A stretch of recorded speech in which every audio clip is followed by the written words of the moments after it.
Hello my dear friends, आप सभी का स्वागत है ऑनलाइन शिक्षण यूट्यूब चैनल पर। मैं हूं आपके साथ अंजलि बालियान और आप सभी का स्वागत करती हूं। दोस्तों, आज की क्लास में हम शुरू करने जा रहे हैं डीएलएड थर्ड सेमेस्टर की महामैराथन वीडियो सामाजिक अध्ययन विषय की, जो कि आपका एक सबसे लेंथी सब्जेक्ट माना जाता है आपके सेमेस्टर का। तो इसी की शुरुआत करने हम लोग जा रहे हैं और बहुत ही अच्छे तरीके से हर एक यूनिट को एक्सप्लेन करेंगे, कुछ भी नहीं छोड़ेंगे जो आपके एग्जाम की दृष्टि से महत्वपूर्ण होगा। और इसी के साथ साथ दोस्तों, मैं आपको पहले ही क्लियर कर देती हूं कि सामाजिक अध्ययन की जो ये महामैराथन क्लास होगी ये 2 पार्ट में आएगी। ठीक है, तो आज हम पार्ट 1 करेंगे क्योंकि इसमें कुल मिला के 20 यूनिट है, तो एक साथ सारी चीजें कवर करा पाना थोड़ा सा मुश्किल होगा और फिर वो भी किसी काम की क्लास नहीं रहती अगर सर के ऊपर से चीजें जाने लगे तो थोड़ा लेंथी है, सारी चीजें कवर करानी है। तो 2 पार्ट में हम सामाजिक अध्ययन को इसीलिए रखते हैं। तो पार्ट 1 आज होगा और पार्ट 2 इसी समय कल आपका होने वाला है। ठीक है, तो ये एक चीज यहाँ पर मैंने आपको इन्फॉर्म कर दी है। आज की क्लास में आपको बेहद मजा आने वाला है। आपको लगता है कि सामाजिक अध्ययन याद रखना सबसे बोरिंग सब्जेक्ट है, लेकिन ट्रिक्स की हेल्प से आज आपको मजा आ जाएगा आज की क्लास में। तो चलिए फिर बिना किसी देरी किए शुरुआत करते हैं हम अपने आज की महामैराथन क्लास की। तो सबसे पहले यूनिट हमारी जो सिलेबस में आती है थर्ड सेमेस्टर के मुगल साम्राज्य। ऐसे पढ़ेंगे आपको चीजें मजे आएगी समझते हुए, है ना।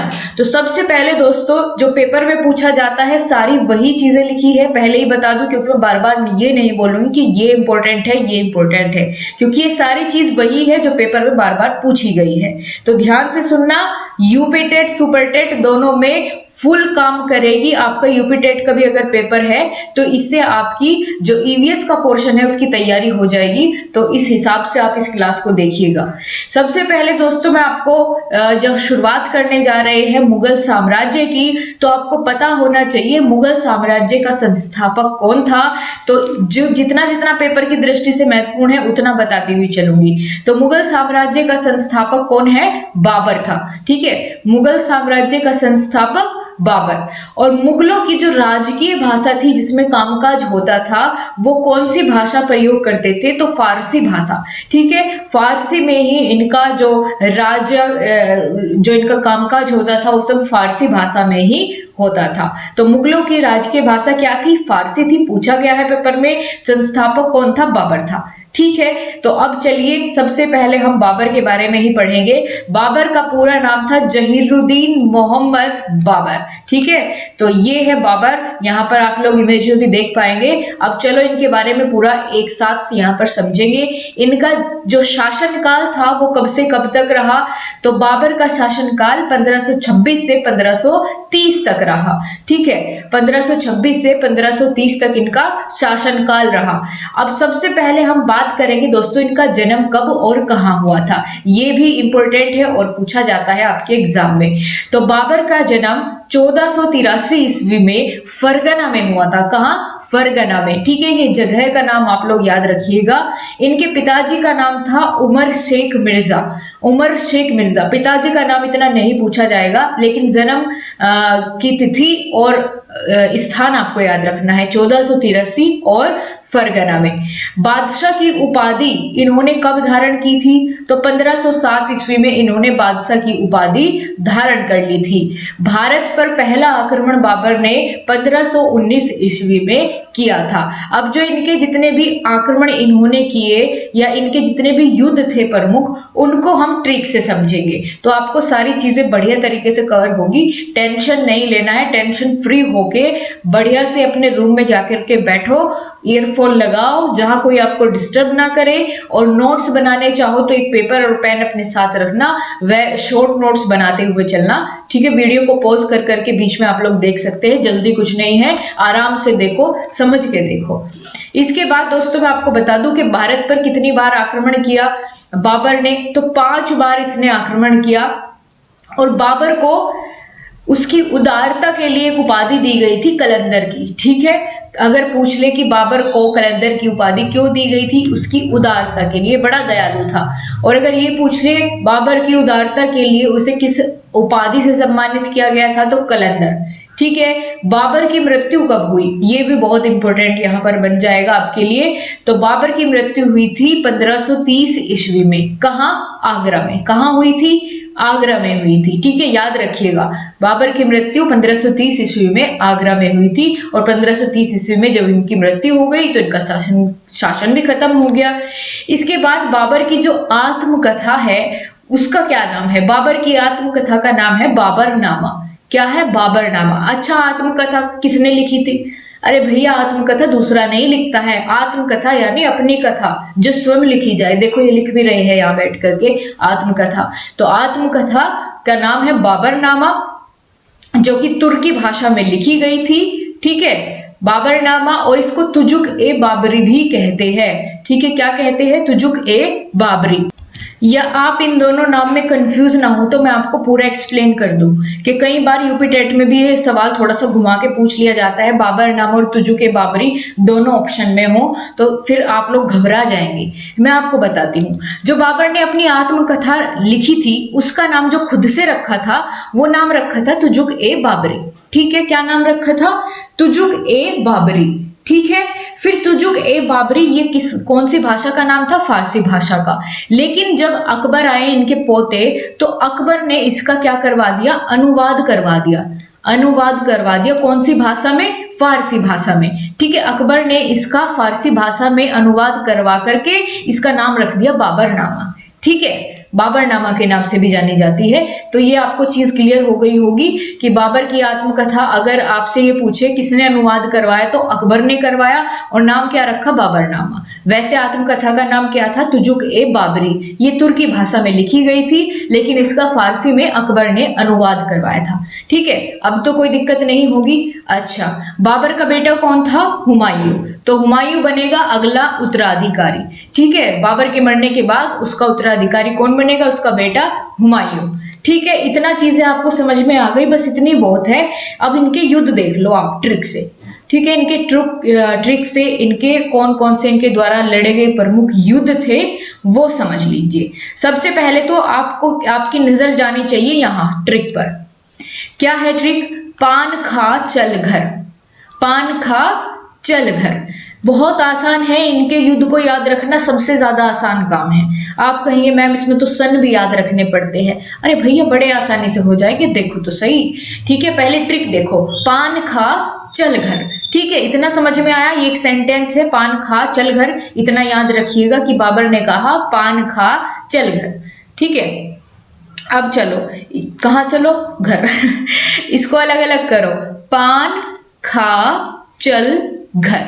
ठीक है, पान खा चल घर। ये चार हमने जो है हमारे कीवर्ड्स है, पान खा चल और घर। पान से बनेगा, यहां देखो पान। पान से क्या बनेगा? पानीपत का युद्ध। ठीक है, और कौन सा युद्ध? प्रथम युद्ध। ये पहले युद्ध की बात हो रही है। पान से क्या बनेगा? पानीपत का युद्ध। अभी इतना इतना देखते चलो, फोन को रोटेट करके रखो, कमेंट में ध्यान नहीं देना है ताकि आसानी से आप लोग देख पाओ, विजिबल हो आपको। छोटा लिखा हुआ है ये जानती हूँ। अच्छा, पानीपत का युद्ध हो गया। खा से क्या बनेगा? यहाँ देखो, खानवा का युद्ध। ठीक है, चल, चल से क्या बनेगा? चा से चंदेरी का युद्ध। कौन सा? चंदेरी का युद्ध। और लास्ट में क्या बचा? घर। तो घर से कौन सा बनेगा? घाघरा का युद्ध। ठीक है, घाघरा का युद्ध। इतना समझ में आ गया। अब देखो इनको सीक्वेंस से कैसे याद रखना है। पान खा चल घर, तो 1526 से शुरू किया इन्होंने लड़ना। 1526 में पानीपत का प्रथम युद्ध, फिर 1527 में लगातार इन्होंने ये चार युद्ध लड़े। 1527 में लड़ा खानवा का युद्ध, फिर चंदेरी का युद्ध लड़ा 1528 में, और घाघरा का युद्ध कब लड़ा? 1529 में। बताओ, 26, 27, 28, 29, ये याद रखने में दिक्कत हो सकती है किसी को? नहीं हो सकती। लगातार इन्होंने ये चारों युद्ध लड़े और ये चारों ही महत्वपूर्ण है। जितना एग्जामिनर आपसे पूछ सकता है इससे बाहर नहीं पूछेगा, ये बिल्कुल श्योरिटी है। अच्छा, लड़े किस किस के साथ? तो पानीपत का पहला युद्ध याद रखिएगा, ये आगे तक काम आएगा आपका। पानीपत का पहला युद्ध कब हुआ? 1526 में। किस किस के बीच हुआ? तो पहले एक का तो हमें पता ही चल गया भाई, बाबर थे लड़ने वाले। अब इनके अपोजिट वाला देखना है कौन था। बाबर और इब्राहिम लोदी के बीच ये युद्ध हुआ। ठीक है, बाबर और इब्राहिम लोदी के बीच में ये युद्ध हुआ और जीता कौन? बाबर जीता। ठीक है, बिल्कुल। आगे चलो, यहां पर दूसरा युद्ध की हम बात करेंगे, खानवा का युद्ध। ये कब हुआ? 1527 में। डेट मत याद रखना, बस ईयर याद रख लेना। ये राणा सांगा और किसके साथ हुआ? बाबर के साथ हुआ। राणा सांगा और बाबर के बीच में ये युद्ध हुआ, खानवा का युद्ध, 1527 में। राणा सांगा और बाबर के बीच, इसमें भी बाबर की जीत हुई। चारों युद्ध में जीतेगा कौन? बाबर ही जीतेगा। ठीक है, फिर चंदेरी का युद्ध हुआ 1528 में। किसके साथ हुआ? राजपूत के नेतृत्व में मेदिनी राय था एक यहाँ पर क्या बोलते हैं उसको, शासक, उसके साथ ये युद्ध हुआ। जीता कौन? बाबर। फिर चौथा था घाघरा का युद्ध, बंगाल के शासक के साथ हुआ। यहां भी जीत किसकी हुई? बाबर की। ठीक है, तो ये 4 युद्ध आपको याद रखने हैं। पानखाचलगढ़ 1526 में पानीपत का, खानवा का युद्ध 1527 में, चंदेरी का युद्ध 1528 में और घाघरा का 1529 में। जो पानीपत का युद्ध हुआ था ये इब्राहिम लोदी के अपोजिट हुआ था, जीता बाबर। खानवा का युद्ध किसके अपोजिट हुआ था? राणा सांगा, जीता कौन? बाबर। चारों में बाबर जीता। याद हो गया, बाबर का टॉपिक खत्म हो गया, इसी के साथ कवर हो गई सारी चीजें। अब हम चलेंगे बाबर के उत्तराधिकारी के पास, हुमायूं। ठीक है, पास नहीं मतलब उनको पढ़ने के लिए, पास तो हम फिर हमें भी ऊपर जाना पड़ेगा। तो यहाँ पर हम लोग देखेंगे हुमायूं जो कि बाबर का उत्तराधिकारी था। चलो इसके बारे में जानेंगे। हुमायूं का पूरा नाम क्या था? सबसे पहले तो यही देखो, तो इनका पूरा नाम क्या था? नसीरुद्दीन हुमायूं। अब इनके पूरी जीवनी देखेंगे, क्या क्या हुआ, इन्होंने कौन कौन सा युद्ध लड़ा, सारी चीज बड़ी आसानी से याद होगी। सबसे पहले तो इनका जन्म स्थान आपको याद रखना है। हुमायूं का जन्म 1508 ईस्वी में हुआ था और कहाँ? काबुल में। कहाँ हुआ था? काबुल में। अच्छा, बाबर का कहाँ हुआ था? फरगना में। ठीक है, बाबर का फरगना में, हुमायूं का काबुल में हुआ। सिंहासन पर कब बैठाया गया? जब इनके पिता की मृत्यु हो गई थी 1530 में, तभी इनको उत्तराधिकारी बना दिया गया था आगरा में। मृत्यु कब होती है? तो 1556 ईस्वी में मृत्यु होती है। तो यानी 1530 से 1556 तक इनका शासनकाल चला। हुमायूं नामा लिखी, इनके ऊपर एक आप कह सकते हैं इनकी जीवनी लिखी इनकी बहन गुलबदन बेगम ने, जिसका नाम रखा गया हुमायूं नामा। ठीक है, पूछा जाता है आपके पेपर में हुमायूं नामा किसने लिखी? तो गुलबदन बेगम ने। कौन थी ये? हुमायूं की बहन थी। ठीक है, इतना कवर हो गया। अब देखो इनके द्वारा लड़े गए जो इंपॉर्टेंट युद्ध है वो देख लो आप लोग। ठीक है, ट्रिक से। अच्छा, ये थोड़ी सी बेढंगी सी ट्रिक है पर आपको याद रखनी पड़ेगी, तभी आप इसको सारा चीजें कवर कर सकते हैं। क्या है? देवरा चोर बासर। अच्छा, देवरा को देवर समझिए, देवर। ठीक है, देवर चोर, कई बार बिहारी में बोलते हैं ना ये चोर बा, है ना, शायद बिहारी में बोलते हैं, जो भी है। और आप अपने सर को बता रहे हैं कि देवर चोर बा सर। ठीक है, बिल्कुल, है को बा कई बार इस तरीके से आपको देखने को मिला होगा। तो देवरा चोर बासर, ये आपको याद रखना है एक सेंटेंस, देवरा चोर बासर। किसने कहा? बताओ। हुमायूं ने कहा। हुमायूं ने कहा देवरा चोर बासर। इससे आपको याद रहेगा कि हुमायूं के युद्ध है। चलो, देवरा एक जगह करो, चोर बासर, 4 वर्ड्स है, इन चारों को अलग अलग कर लिया। अब हम इनको डिकोड करेंगे। देवरा से बनेगा दोहरिया का युद्ध। ठीक है, कौन सा? दोहरिया का युद्ध। चोर से बनेगा चौसा का युद्ध। कौन सा? चौसा का युद्ध। बा से बनेगा बिलग्राम या कन्नौज का युद्ध, ये बहुत पूछा जाता है। इसके बाद सर से बनेगा सरहिंद का युद्ध। कौन सा? सरहिंद का युद्ध। ये भी याद रखना आपके लिए आसानी होगा, मैं बताऊंगी अभी कैसे। ठीक है, तो दोहरिया का युद्ध, चौसा का युद्ध, बिलग्राम या कन्नौज का युद्ध भी इसको बोलते हैं, और सरहिंद का युद्ध। पहले बात करते हैं दोहरिया का युद्ध। ये 1531 में हुआ। ठीक है, जैसे ही इन्होंने राजगद्दी पर बैठे 1530 में, अगले साल इन्होंने युद्ध कर दिया 31 में। किसके साथ? मोहम्मद लोदी के साथ, और इनको हरा दिया, मोहम्मद लोदी को हरा दिया। ठीक है, बिल्कुल, यानी जीत हुई किसकी? हुमायूं की। इसके बाद हम बात करेंगे चौसा का युद्ध। चौसा का युद्ध इन्होंने लड़ा 1539 में। इसमें शेरशाह के साथ युद्ध लड़ा और शेरशाह ने इसको हुमायूं को हरा दिया। ठीक है, शेरशाह ने हुमायूं को मात दे दी, हरा दिया। शेरशाह भी टक्कर का था, तो किसकी हार हुई? हुमायूं की। अब फिर से दूसरी बार शेरशाह के साथ इन्होंने युद्ध किया अगले ही साल। ठीक है, 1539 में चौसा का युद्ध हुआ, फिर 1540 में बिलग्राम कन्नौज का युद्ध किया। किसके साथ? शेरशाह के साथ, और फिर से मात मिली। फिर सरहिंद का युद्ध किया 1555 में। हुमायूं ने सिकंदर को हराया। यहाँ पर सिकंदर के साथ जो है युद्ध हुआ, तो इसको हरा दिया। तो ये 4 युद्ध थे, देवरा, चोरबासर, दोहरिया, चौसा, बिलग्राम या कन्नौज और सरहिंद। ये कब कब हुए ये याद रखना ज्यादा जरूरी है। यहाँ पर जो इनके ईयर्स है ये ज्यादा जरूरी है। ये थोड़ा फिर भी कम पूछेगा कि किसने किसको हराया, ये ईयर पूछ लेता है एमसीक्यू में भी। तो दोहरिया का युद्ध 1531 में, चौसा का 1539 में, बिलग्राम कन्नौज का अगले ही साल 1540 में, और फिर 1555 में हुआ सरहिंद का युद्ध। अब दोस्तों कई बार आपसे पूछा जाता है कि बताइए हुमायूं जो है एक असफल शासक कहा गया, क्यों? उसकी असफलता के कारण क्या थे? तो दोस्तों जब बाबर की मृत्यु हुई तो उसने अपने जो पुत्र थे सारे के सारे, उनमें अपनी जितनी भी संपत्ति था उसका बराबर बंटवारा कर दिया। ठीक है, तो जब बंटवारा कर दिया एक साथ सारी चीजें नहीं, उन्होंने कहा कि भाई मेरे मरने के बाद सारी संपत्ति हुमायूं तुम सारे भाइयों में बराबर बांट देना। ठीक है, अब जब संपत्ति बंटने की बात आती है तो आपने देखा होगा कि सबकी अलग अलग, सारे भाइयों की अलग अलग राय रहती है कि नहीं भाई ये वाला किला तो मैं लूंगा, ये मुझे पसंद है, ये वाला किला मैं लूंगा। ऐसा होने लगा तो बीच में इनकी अनबन हो गई। ठीक है, जिस वजह से भाई जो थे, जो इनका भाई वाला आपसी प्यार था वो थोड़ा सा फीका पड़ गया, है ना। और उसका फायदा उठाया इनके दुश्मनों ने, जिससे क्या हुआ कि हुमायूं के साथ जो भी लड़ाई होती भाई उसका असहयोग करते, उसका सहयोग ही नहीं करते थे, तो वो हार जाता था। ठीक है, तो ये इसकी असफलता का पहला कारण तो यही था। दूसरा, इसके चारित्रिक दुर्बलताएं थी कि भाई दृढ़ संकल्प नहीं रखता था, कर्मठता नहीं थी, परिश्रम का अभाव था।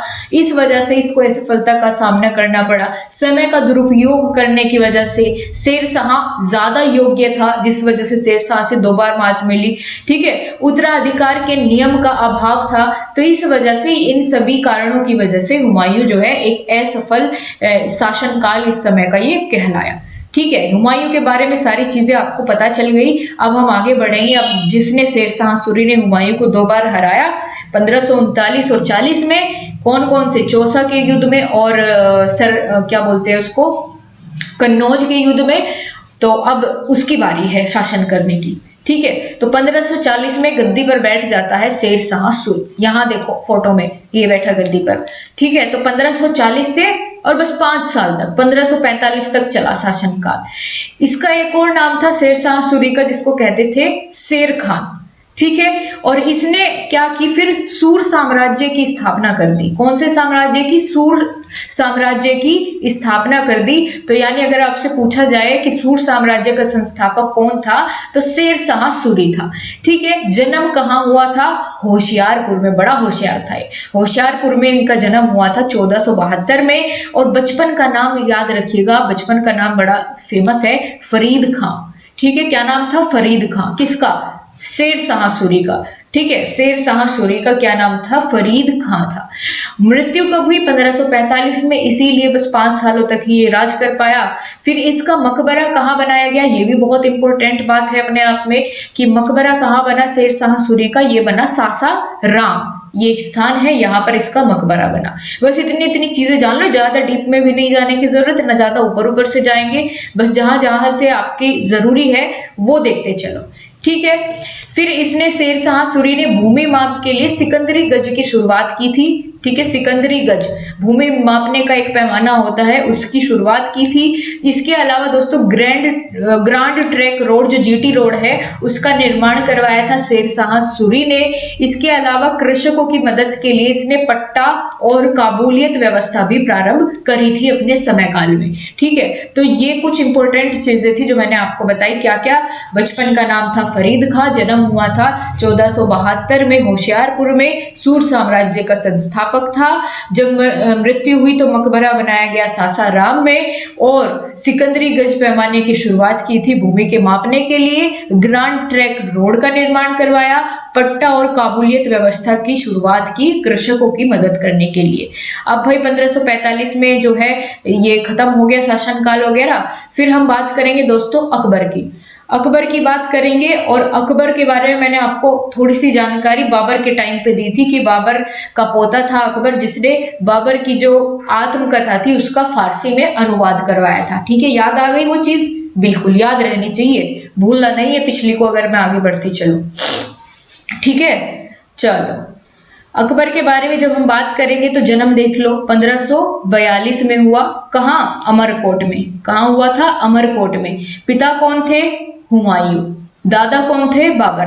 ठीक, इसके अलावा पूरा नाम क्या था? जलालुद्दीन मोहम्मद अकबर। पूरा नाम था जलालुद्दीन मोहम्मद अकबर। अब इनके दरबार में एक प्रसिद्ध चित्रकार था जिसका नाम था अब्दुस समद। ठीक है, और संगीतकार था तानसेन। ये पूछा जाता है, इनके दरबार में एक प्रसिद्ध संगीतकार हुआ तानसेन। तानसेन किसके दरबार में संगीतकार था? अकबर के। ऐसे भी पूछा जाता है। ठीक है, इसके अलावा मृत्यु हुई 1605 ईस्वी में। कब हुई? 1605 ईस्वी में। ठीक है, कब हुई मृत्यु याद रखना, ये इंपॉर्टेंट है। इसके अलावा दोस्तों अकबरनामा इनकी जीवनी लिखी किसने? अबुल फजल ने। ये अपने आप में बहुत बहुत इंपॉर्टेंट है। अकबरनामा किसने लिखी? तो आप बताएंगे अबुल फजल ने। ठीक है, अबुल फजल याद रखना।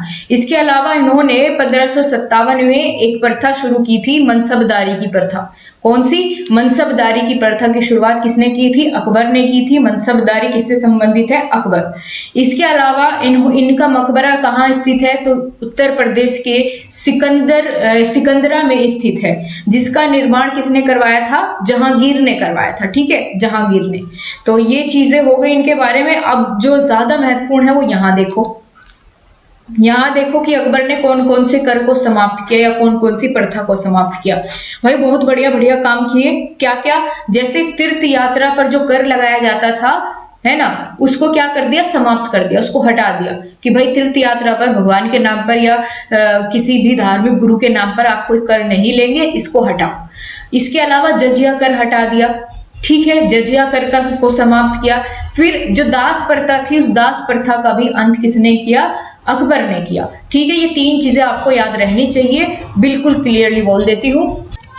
ठीक है, बढ़िया लगा? इतना चीजें समझ में आ रही है ना? एक बार कमेंट करके बता दो समझ में आ रही है सारी चीजें। मैं तो बीच में पूछा ही नहीं आपसे।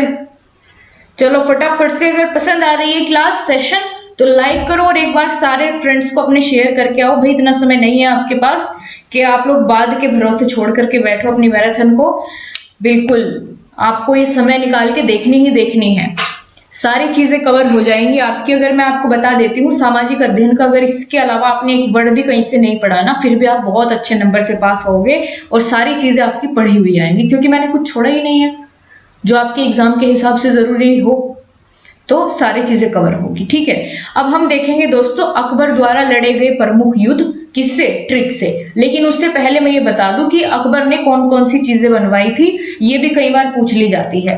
ठीक है, तो अकबर ने जो है फतेहपुर सीकरी की स्थापना करी थी 1571 में। इसके अलावा जो बुलंद दरवाजा है उसका निर्माण करवाया था, और सबसे ऊंचा दरवाजा कौन सा है? बुलंद दरवाजा ही है। इसका निर्माण करवाया था किसने? अकबर ने। ठीक है, ये दो चीज याद रखियो।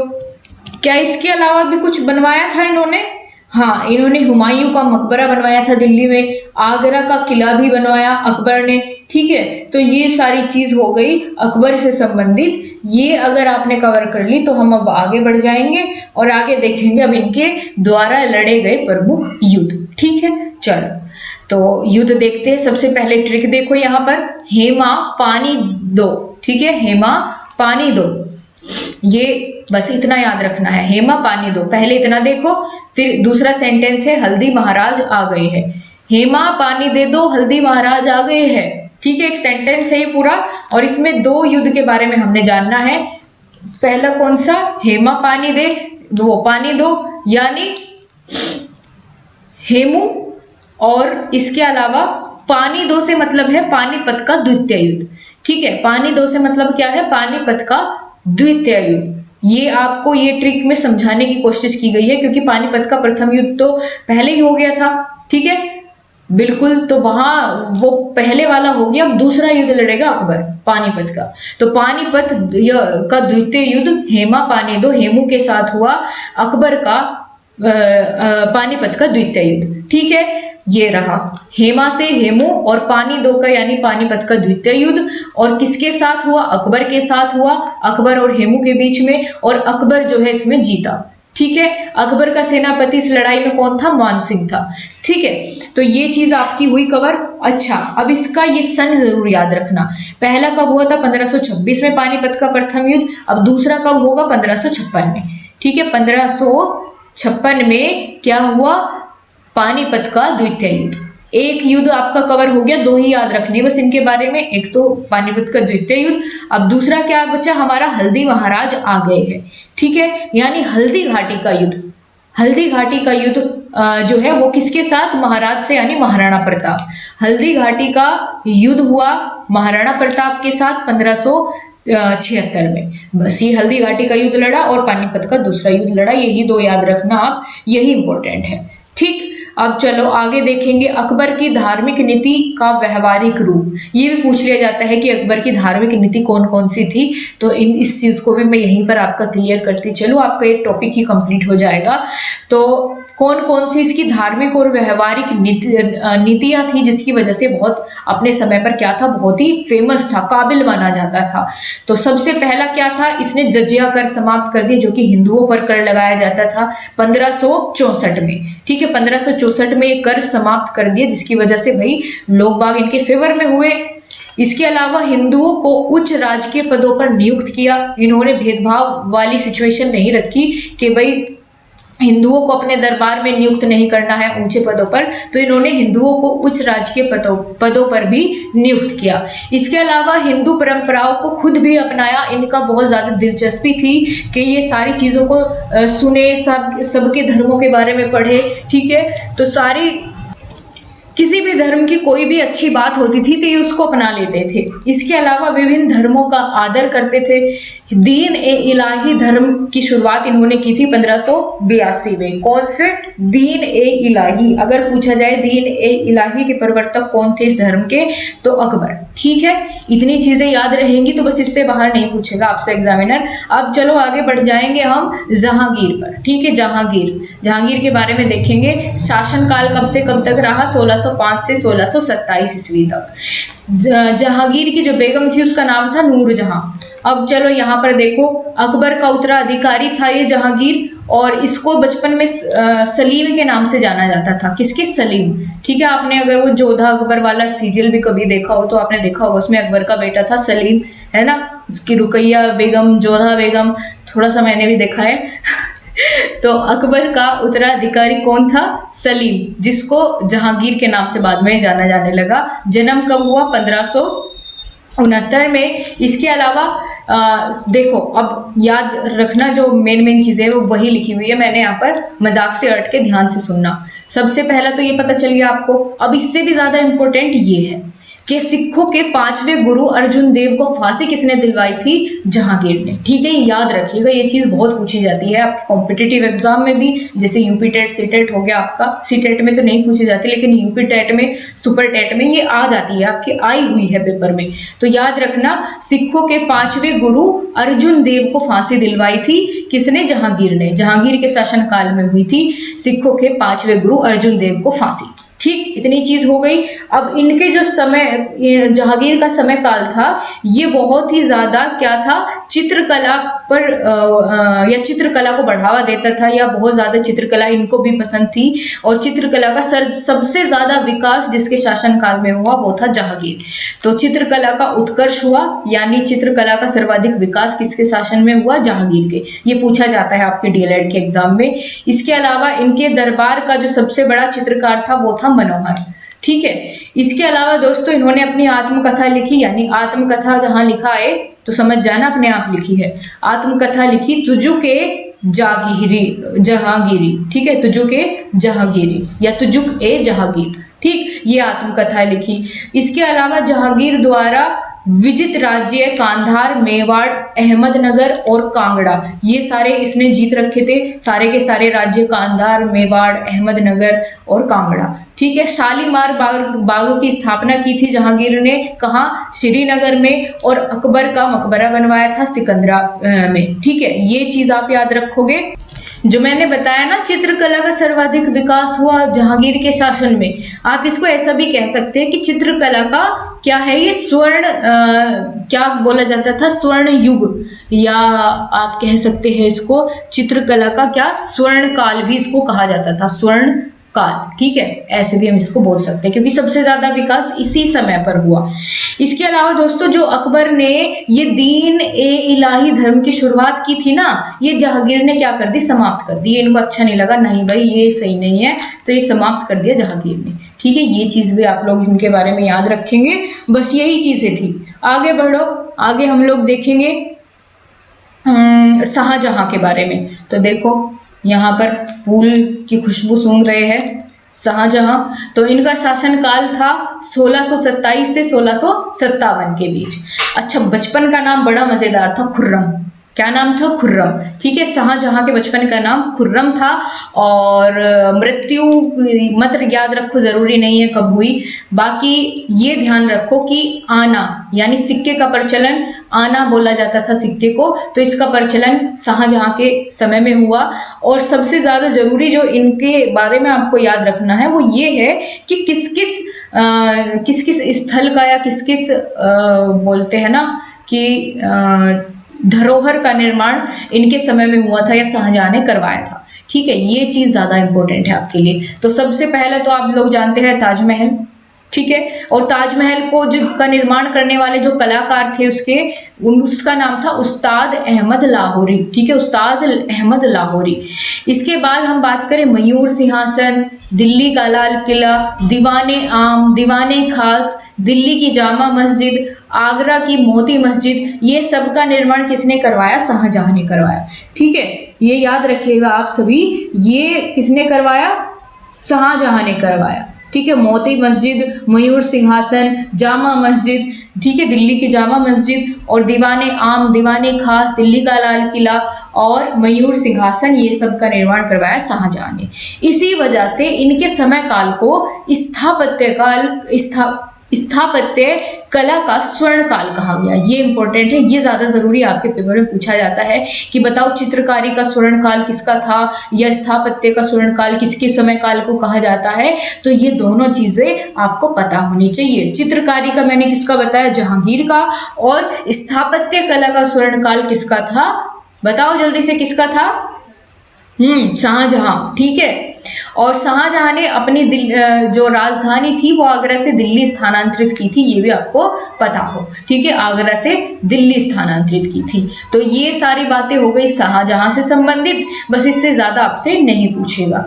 अब आगे चलो, आगे हम लोग देखेंगे औरंगजेब के बारे में। भैया यहाँ तो आपको युद्ध ही युद्ध देखने को मिलेंगे, ठीक है। जिधर देखो क्या बोलते हैं, बर्बरता लोगों के साथ, इनके बारे में जानेंगे। चलो, औरंगजेब 1558 से लेकर 1707 तक शासन किया। अच्छा, आप लोगों ने देखा होगा कि जो जितना ज्यादा क्या बोलते हैं, बलशाली भी नहीं कह सकते या दूसरों को परेशान करने वाला, वो उतने ही ज्यादा दिनों तक राज करता है। ऐसी चीजें भी कई बार देखने को मिलती है, ठीक है, क्योंकि उससे लोग डरते हैं। तो भैया औरंगजेब की हम बात कर रहे हैं, इसका जो जन्म हुआ था वो कहाँ हुआ था, दोहाद में, गुजरात के, ठीक है, यही हुआ था। इसके अलावा सुन्नी धर्म को ये मानता था, जरूरी नहीं है समझना। ये समझो, जिंदा पीर के नाम से इसको जाना जाता था। किस नाम से, जिंदा पीर, ठीक है। अब जजिया कर को दोबारा से इसने लागू किया, हिंदुओं पर लगाया जाता था ये जजिया टैक्स या जजिया कर, ये पूछा जाता है आपके एग्जाम में, इसलिए इसको ध्यान से देखिएगा, ठीक है। जजिया कर की दोबारा से शुरुआत कर दी। फिर इसके अलावा इसने बीबी का मकबरा बनवाया था, बीबी का मकबरा औरंगाबाद में। अपनी बीबी का मकबरा बनवाया था औरंगाबाद में। इसके अलावा दक्षिण भारत के राज्यों पर आक्रमण किया, जैसे बीजापुर, गोलकुंडा, इन सब पर आक्रमण किया था औरंगजेब ने। अब देखो औरंगजेब की धार्मिक नीति के क्या परिणाम थे, जो धर्म को लेकर के इतना ज्यादा भेदभाव करता था कि हिंदुओं पर जर्जर कर लगा दिया है ना, परेशान करना लोगों को, टैक्स लेना, ये सारी चीजें। तो उसके क्या क्या परिणाम रहे ये देखो आप। उसके परिणाम ये रहे कि अलग अलग धार्मिक जो संगठन थे, या आप कह सकते हैं कि अलग अलग धार्मिक लोगों ने क्या किया, इसका विद्रोह करना शुरू कर दिया।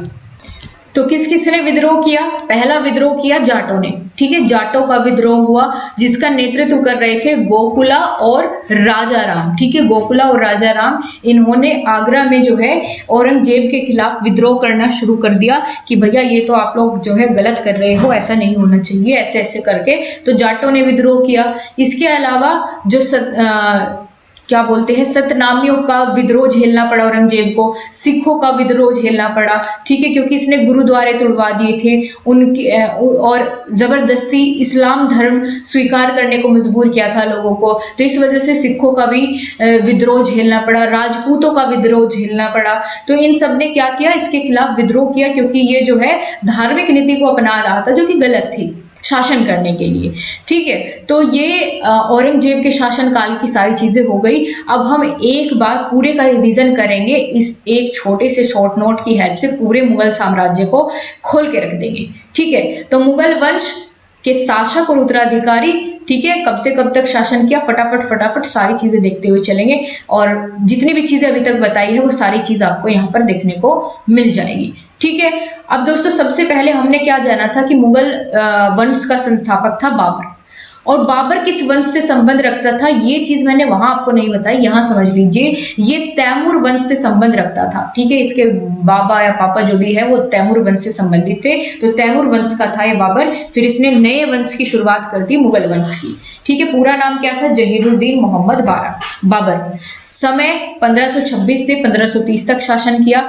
इसके बाद कौन आया? बाबर के बाद हुमायूं के बाद अकबर के बाद जहांगीर का नाम एक और था सलीम, मैंने आपको बताया, ठीक है। फिर शाहजहां जिसका नाम खुर्रम था, फिर औरंगजेब आया, फिर बहादुर शाह, ठीक है। ये ज्यादा इसके बाद के जो शासक हुए ये ज्यादा समय तक नहीं टिक पाए और सफल शासक नहीं माने जाते, इसलिए आपकी जो क्वेश्चंस है वो इनसे रिलेटेड कम ही पूछे जाते हैं, पूछे ही नहीं जाते अगर मैं आपको सही में बताऊं तो। लेकिन फिर भी आप एक बार नजर मार लो कि इसके बाद कौन कौन आया, से सबसे अंतिम शासक कौन था, ठीक है। तो औरंगजेब, फिर बहादुर शाह प्रथम, फिर आया जहांदार शाह, फारूक सियार आया उसके बाद, ठीक है।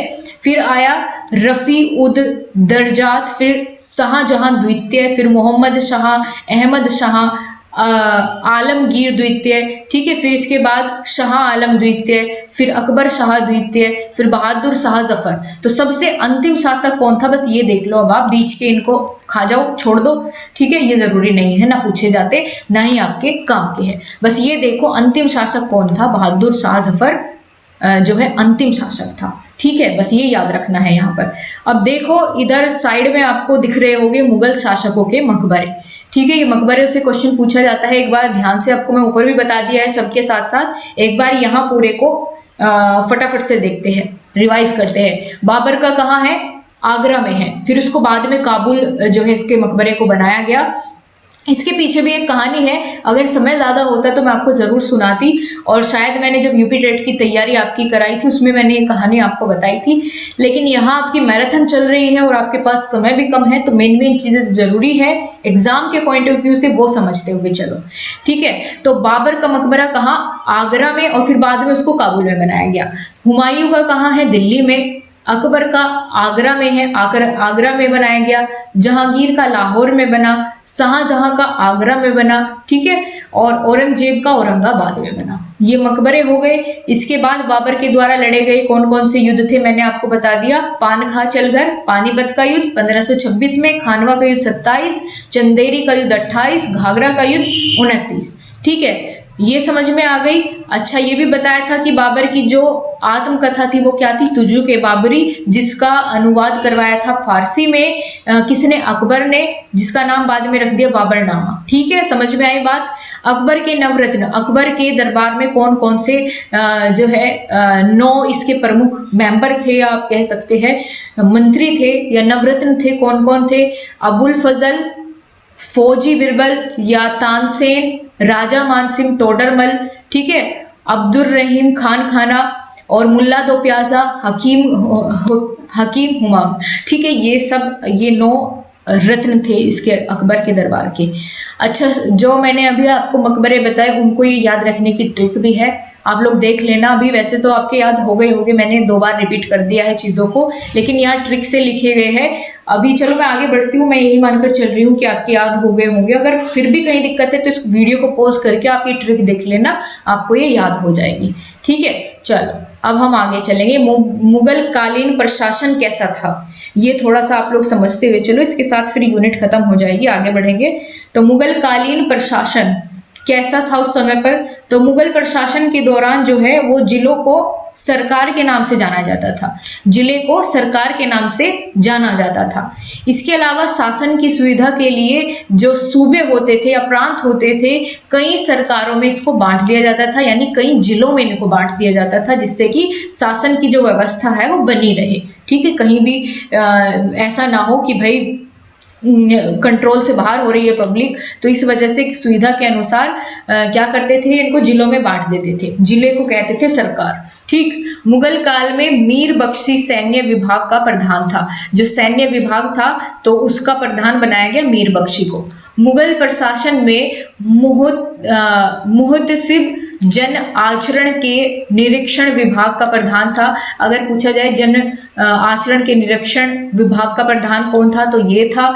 इसके अलावा पुर्तगालियों द्वारा 1605 ईस्वी में तंबाकू भारत लाया गया, और ये अलग हो जाता है, थोड़ा सा आया इसी समय के कुछ नज़दीक था, तो इसलिए यहाँ लिखा हुआ है। बाकी यहाँ पर आप इतना, ये लास्ट वाली चीज आप लोग यहाँ पर देखेंगे कि चांदी का सिक्का रुपया कहलाता था, इसको अकबर द्वारा चलाया गया, जिसको दाम नाम दिया गया। ठीक है, तांबे का सिक्का और चांदी का सिक्का ये चलाया गया अकबर के द्वारा, और चांदी का जो सिक्का था उसको तो नाम दिया गया रुपया, और जो तांबे का सिक्का था उसको दाम नाम दिया गया। ठीक है, दाम। तो ये चीज याद रखो, बीच की रहने दो। अभी ये कौन कौन से उत्तराधिकारी थे ये मैंने आपको बता दिया। ठीक है, आगे चलो। अब जो मुगल कालीन संस्कृति है उसके बारे में थोड़ा जानते हुए चलो, सारी चीजें यहीं से कवर हो जाएगी। देखो, जो चित्रकला की शुरुआत हुई थी, चित्रकला की शुरुआत हुई थी हुमायूं के समय में। वो बात अलग है कि जहांगीर ने फिर उसको सबसे ज्यादा जहांगीर के समय में उसका विकास हुआ, और स्वर्ण युग जो है जहांगीर का युग कहलाया चित्रकारी का, लेकिन शुरुआत हो गई थी हुमायूं के समय से ही। ठीक है, और इसके अलावा आपको इसमें जो याद रखना है, ये चीज़ें मैं आपको बता चुकी हूँ कि सबसे जो प्रसिद्ध चित्रकार था वो कौन था। जहांगीर के काल को स्वर्ण युग कहा गया, ये भी देख लिया हमने। ठीक है, अकबर के काल में तानसेन था प्रमुख गायक, ये भी हमने देख लिया।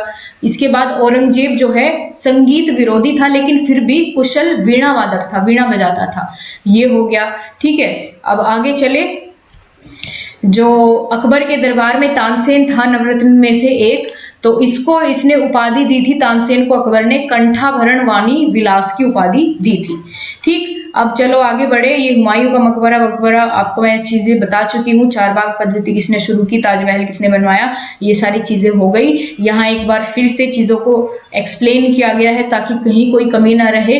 क्या चीज किसने बनवाई, ये बहुत पूछी जाती है आपके एग्जाम में। ठीक है, तो ये पूरी की पूरी यहाँ पर लिस्ट है, क्या किसने बनवाया, शीश महल कहाँ है और किसने बनवाया। ठीक है, जहांगीर का मकबरा कहाँ है, किसने बनवाया, अकबर का मकबरा कहाँ है, किसने बनवाया। पूरी की पूरी लिस्ट दे दी गई है। जितने भी आपके इस चैप्टर में इमारतें या मकबरों की बात जो है, या किसी महल की बात आपके पूरे चैप्टर में की गई है, वो सारी यहाँ दे दी गई है कि शेर शाह का मकबरा सासाराम बिहार में है, किसने बनवाया, शेर शाह ने बनवाया। ठीक। हुमायूं का मकबरा दिल्ली में है, हाजी बेगम ने बनवाया। आगरा का किला आगरा में है, अकबर ने बनवाया। ठीक है। जहांगीर महल आगरा में है, अकबर ने बनवाया। तो कौन कौन सी चीजें अकबर ने बनवाई, कौन सी जहांगीर ने, कौन सी शाहजहां ने, ये आप इसमें देख लीजिएगा आराम से। अब हम आगे बढ़ेंगे। मुगल कालीन साहित्य, ठीक है, मुगल कालीन साहित्य। तो यहाँ पर हम लोग देखेंगे कि भाई रामायण जो है इसी समय में फारसी भाषा में रामायण का जो अनुवाद करवाया था, किसने करवाया था, सॉरी किस लेखक ने किया था, ये आपसे पूछा जाता है। सबसे पहले तो मैं आपको बता दूं, इन सब का अनुवाद करवाया था अकबर ने, क्योंकि अकबर को पढ़ने लिखने का या इन चीजों के बारे में जानने का बहुत ज्यादा शौक था। ठीक है, वो चाहता था सबके बारे में जानने के लिए, तो इसने रामायण का भी अनुवाद करवाया, अर्थवेद का भी, भगवत गीता का भी, इन सबको पढ़ा और अनुवाद करवा के किसमें, फारसी में। और किस किस लेखक ने अनुवाद किया वो यहाँ पर दिया गया है कि रामायण का जो फारसी में अनुवाद किया था वो किसने किया था, तो बदायूनी ने किया था। मैं जो इंपॉर्टेंट है उन पे निशान लगा देती हूँ, वही वही आप लोग कर लेना। तो पहला तो रामायण का अनुवाद अकबर ने करवाया फारसी भाषा में, किस लेखक ने किया, बदायूनी ने। ठीक है। फिर भगवत गीता का फारसी में अनुवाद करवाया राजा टोडरमल से। इसके अलावा हम लोग बात करेंगे, आपने इसमें याद जो रखना है, पंचतंत्र। ठीक है, पंचतंत्र, इसका फारसी में अनुवाद करवाया। आगे देखते हैं, तुजुक ए बाबरी, इसका अनुवाद करवाया और क्या नाम रखा था फिर, बाबरनामा। ठीक है, इसके बारे में तो कई बार बता चुकी हूं मैं।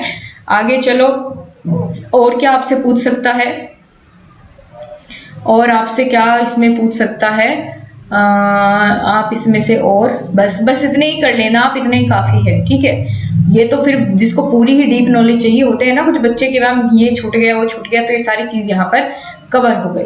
अब अच्छा, हम लोग देखेंगे कि यहाँ पर जो मुगल साम्राज्य का पतन होना शुरू हो गया था, तो वो जो औरंगजेब था उसके शासन से ही शुरुआत हो गई थी, जब लोगों ने, प्रजा ने विरोध करना शुरू कर दिया था। तो उसके पीछे क्या क्या कारण रहे जिसकी वजह से धीरे धीरे करके क्या हो गया, मुगल साम्राज्य का अंत हो गया।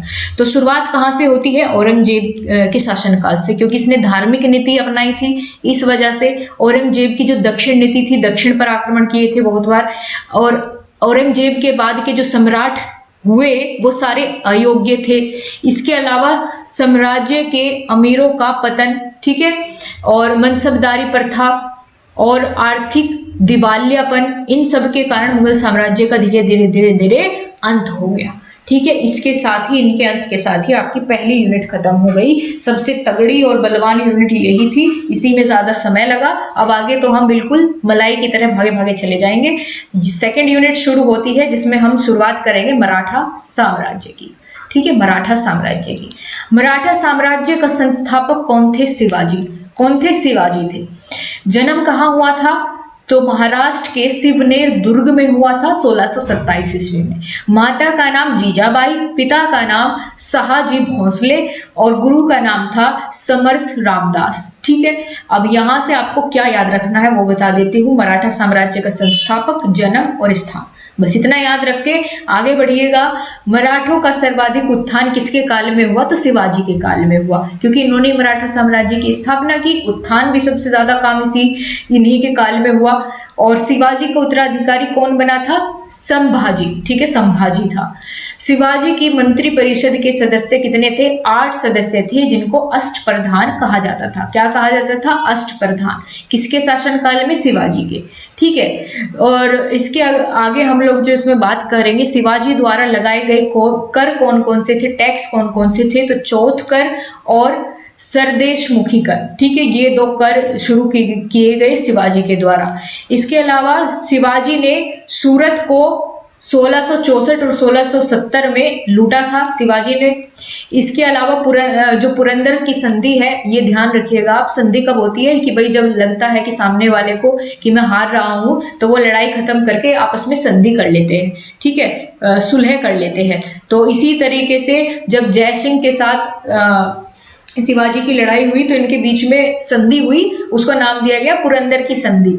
ठीक है, 1665 ईस्वी में। तो महाराजा जयसिंह और शिवाजी के बीच में हुई, ये याद रखना है आपको।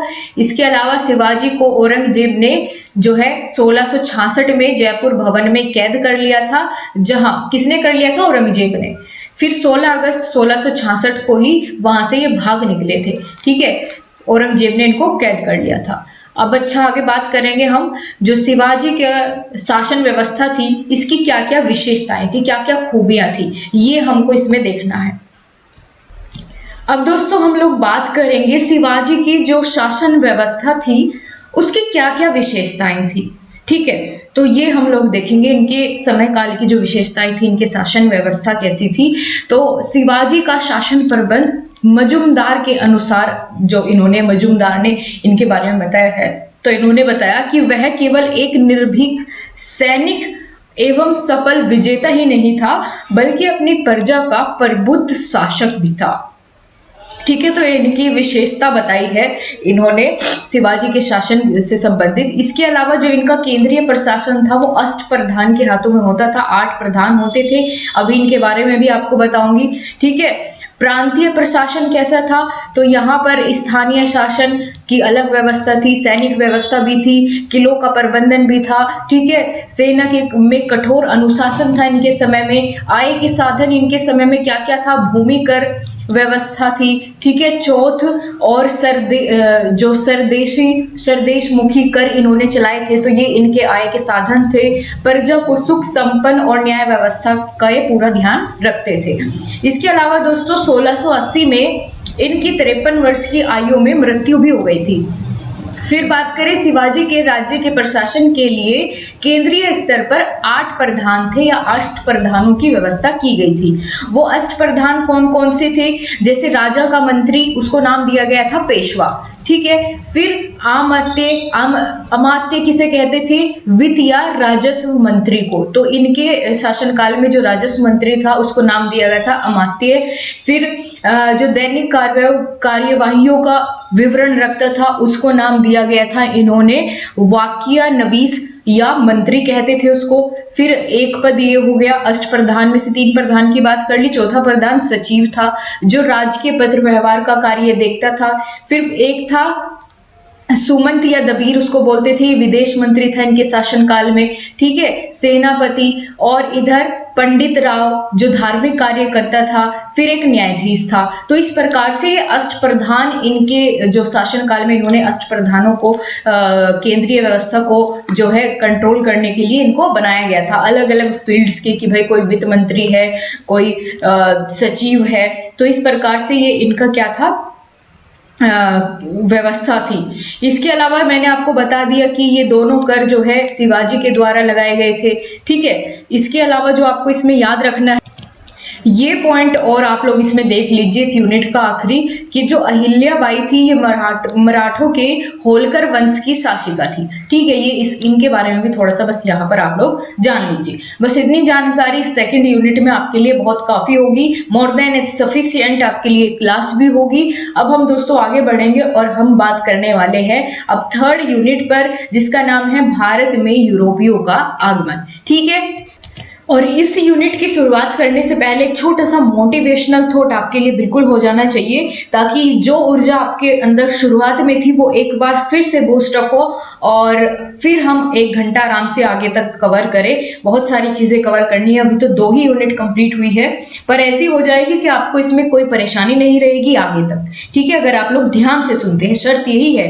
ऐसा नहीं कि भाई आपने बस कानों का यूज कर रहे हैं, ना कुछ समझ रहे हैं, बस सुनते जा रहे हैं, आपके दिमाग में चीजें फिट होनी चाहिए। ठीक है, जितना ध्यान आप लोग इसमें देंगे उतना ज्यादा आपके लिए बेनिफिशियल रहेगा।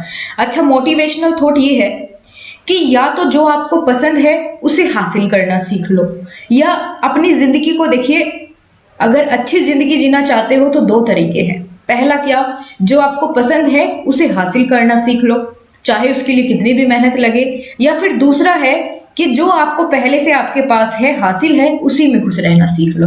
तो अब आपको देखना ये है कि क्या आपको जो पसंद है, जो आप बनना चाहते हैं, आप उसके लिए मेहनत करेंगे, या फिर जैसी स्थिति आपकी अभी है इसी में खुश रहना सीख लेंगे। तो ऐसे ही 2 तरह से आप लोग अपनी जिंदगी में खुश रह पाएंगे। अब चुनना आपको है तरीका, कौन सा आपको चुनना है। ठीक है, या तो मेहनत करो, थोड़ा सा परेशानी भी झेलनी पड़ेगी, लेकिन फिर आपको जो सफलता मिलेगी, जिस चीज को आप चाहते हैं उससे आपको फिर जो संतुष्टि मिलेगी वो और कहीं नहीं है, ये भी आप जानते हैं अच्छे से। चलो, तो फिर ज्यादा ज्ञान नहीं, आप लोग पहले से ही भावी अध्यापक है, बहुत समझदार भी है, मैं जानती हूँ, लेकिन फिर भी एक एनर्जी को बढ़ाने के लिए कुछ तो चाहिए होता है। तो अभी हम आगे बढ़ते हैं। उससे पहले अगर आपने अभी तक लाइक नहीं किया है, बीच में आप लोग जुड़े हैं, तो फटाफट से लाइक कर लो और चैनल को सब्सक्राइब कर लो जल्दी से। और हाँ, इससे पहले की जो मैराथन क्लासेस हो चुकी है उनका लिंक कमेंट बॉक्स में है, अगर आपने नहीं देखी है उनको देख लेना आप लोग, ठीक है। ये चीज आपके लिए। तो अब हम शुरुआत करते हैं, भारत में यूरोपीय कंपनियों का आगमन कैसे कैसे हुआ। ठीक, अब जरूरी आपका इनमें से जो याद रखना है वो ये है कि इनका कर्म क्या है, कौन सी पहले आई, इनमें से कौन से यूरोपीय पहले आए, है ना, पहले पुर्तगाली आए, अंग्रेज आए, या डच आए, या डेनिस आए, इनका कर्म है एक आने का, ठीक है। तो देखो यहाँ पर है हमारा भारत, इधर मैप में आप लोग देख रहे हैं, है ना। ये यहाँ पर गोवा में एक बंदरगाह पड़ता है, कालीकट बंदरगाह। तो यहाँ पर सबसे पहले आए थे यूरोपियन, ठीक है। मैं बताऊंगी कौन आया था सबसे पहले, तो वास्को डी गामा है ना, ये बिल्कुल। तो इस रास्ते से होते हुए यूरोपीय पहली बार भारत में एंटर हुए थे। तो अभी मैं आपको सबसे पहले ये याद करा देती हूँ कि सबसे पहले आए कौन, ठीक है। उसके लिए आपको एक ट्रिक याद रखनी होगी, एक सेंटेंस है छोटा सा, कि पुत्र अड़ा डेढ़ फंसा। क्या है? पुत्र अड़ा, कि भाई किसी पुत्र को कोई चीज चाहिए थी, वो उस बात पर अड़ गया, और डेढ़ फंस गया, ठीक है। पुत्र अड़ा डेढ़ फंसा, बस ये याद रख लो आप। अब देखो आपको कैसे याद हो जाएगा। सबसे पहले पुत्र, ठीक है, इसको अलग अलग कर लो, फिर इसको डिकोड करेंगे। पुत्र अड़ा को अलग अलग कर लिया, डेढ़ फंसा, ठीक है। पुत्र से क्या बनेगा? पुर्तगाली। इसका मतलब ये है कि भारत में सबसे पहले जो विदेशी आए थे व्यापार करने के लिए, यूरोपीय आए थे, वो कौन थे? पुर्तगाली थे। पुर्तगालियों के बाद आए अंग्रेज, ठीक है, अंग्रेज आए। फिर आए डच, फिर आते हैं डेनिश, और फसा से क्या बनेगा? फ्रांसीसी, ठीक है, फ्रांसीसी। तो ये इनका एक सही कर्म है, इनको याद रखने के लिए कि पहले कौन आया, उसके बाद कौन आया, उसके बाद कौन आया। पुत्र अड़ा डेढ़ फसा, पुर्तगाली, अंग्रेज, ठीक है, डच, और डेनिश, और फ्रांसीसी, ठीक है, ये हो गया। अब आपको हम बताते हैं पुर्तगालियों में भी सबसे पहले कौन आया था जिसने भारत के जो कालीकट बंदरगाह है इस पर कदम रखा था। सबसे पहले जो यूरोपीय भारत में आया था वो कौन था? उसका नाम था वास्को डी गामा। कौन था ये? पुर्तगाली था, क्योंकि भाई सबसे पहले यही आए, ठीक है। तो ये भारत आया 1498 ईस्वी में, और जो भारत का पश्चिमी तट है, ठीक है, पश्चिमी तट गोवा वाले बीच पर आया था ये सबसे पहले, जो कि वहां पर कालीकट बंदरगाह है, तो वहां पर ये आया था समुद्री मार्ग से।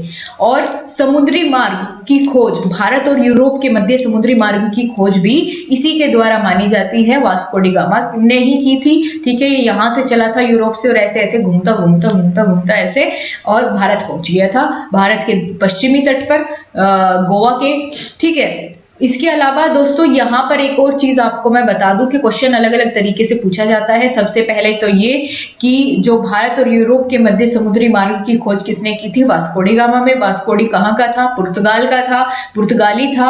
और कौन से बंदरगाह पर आया? कालीकट बंदरगाह पर। कब आया? 1498 ईस्वी में आया। कौन से तट पर? पश्चिमी तट पर, है ना। इसके अलावा एक क्वेश्चन ये भी आता है दोस्तों कि इसका पथ प्रदर्शक कौन था, यानी किसने इसको रास्ता बताया था।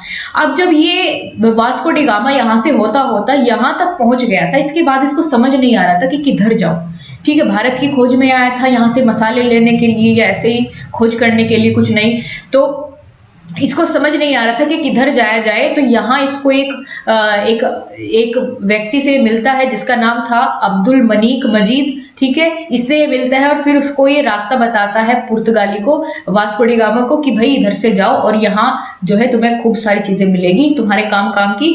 तो फिर ऐसे करके ये इसको क्या करता है? पथ प्रदर्शक बन जाता है, इसको रास्ता बताता है। कौन? अब्दुल मनीक, ठीक है, ये याद रखना बस।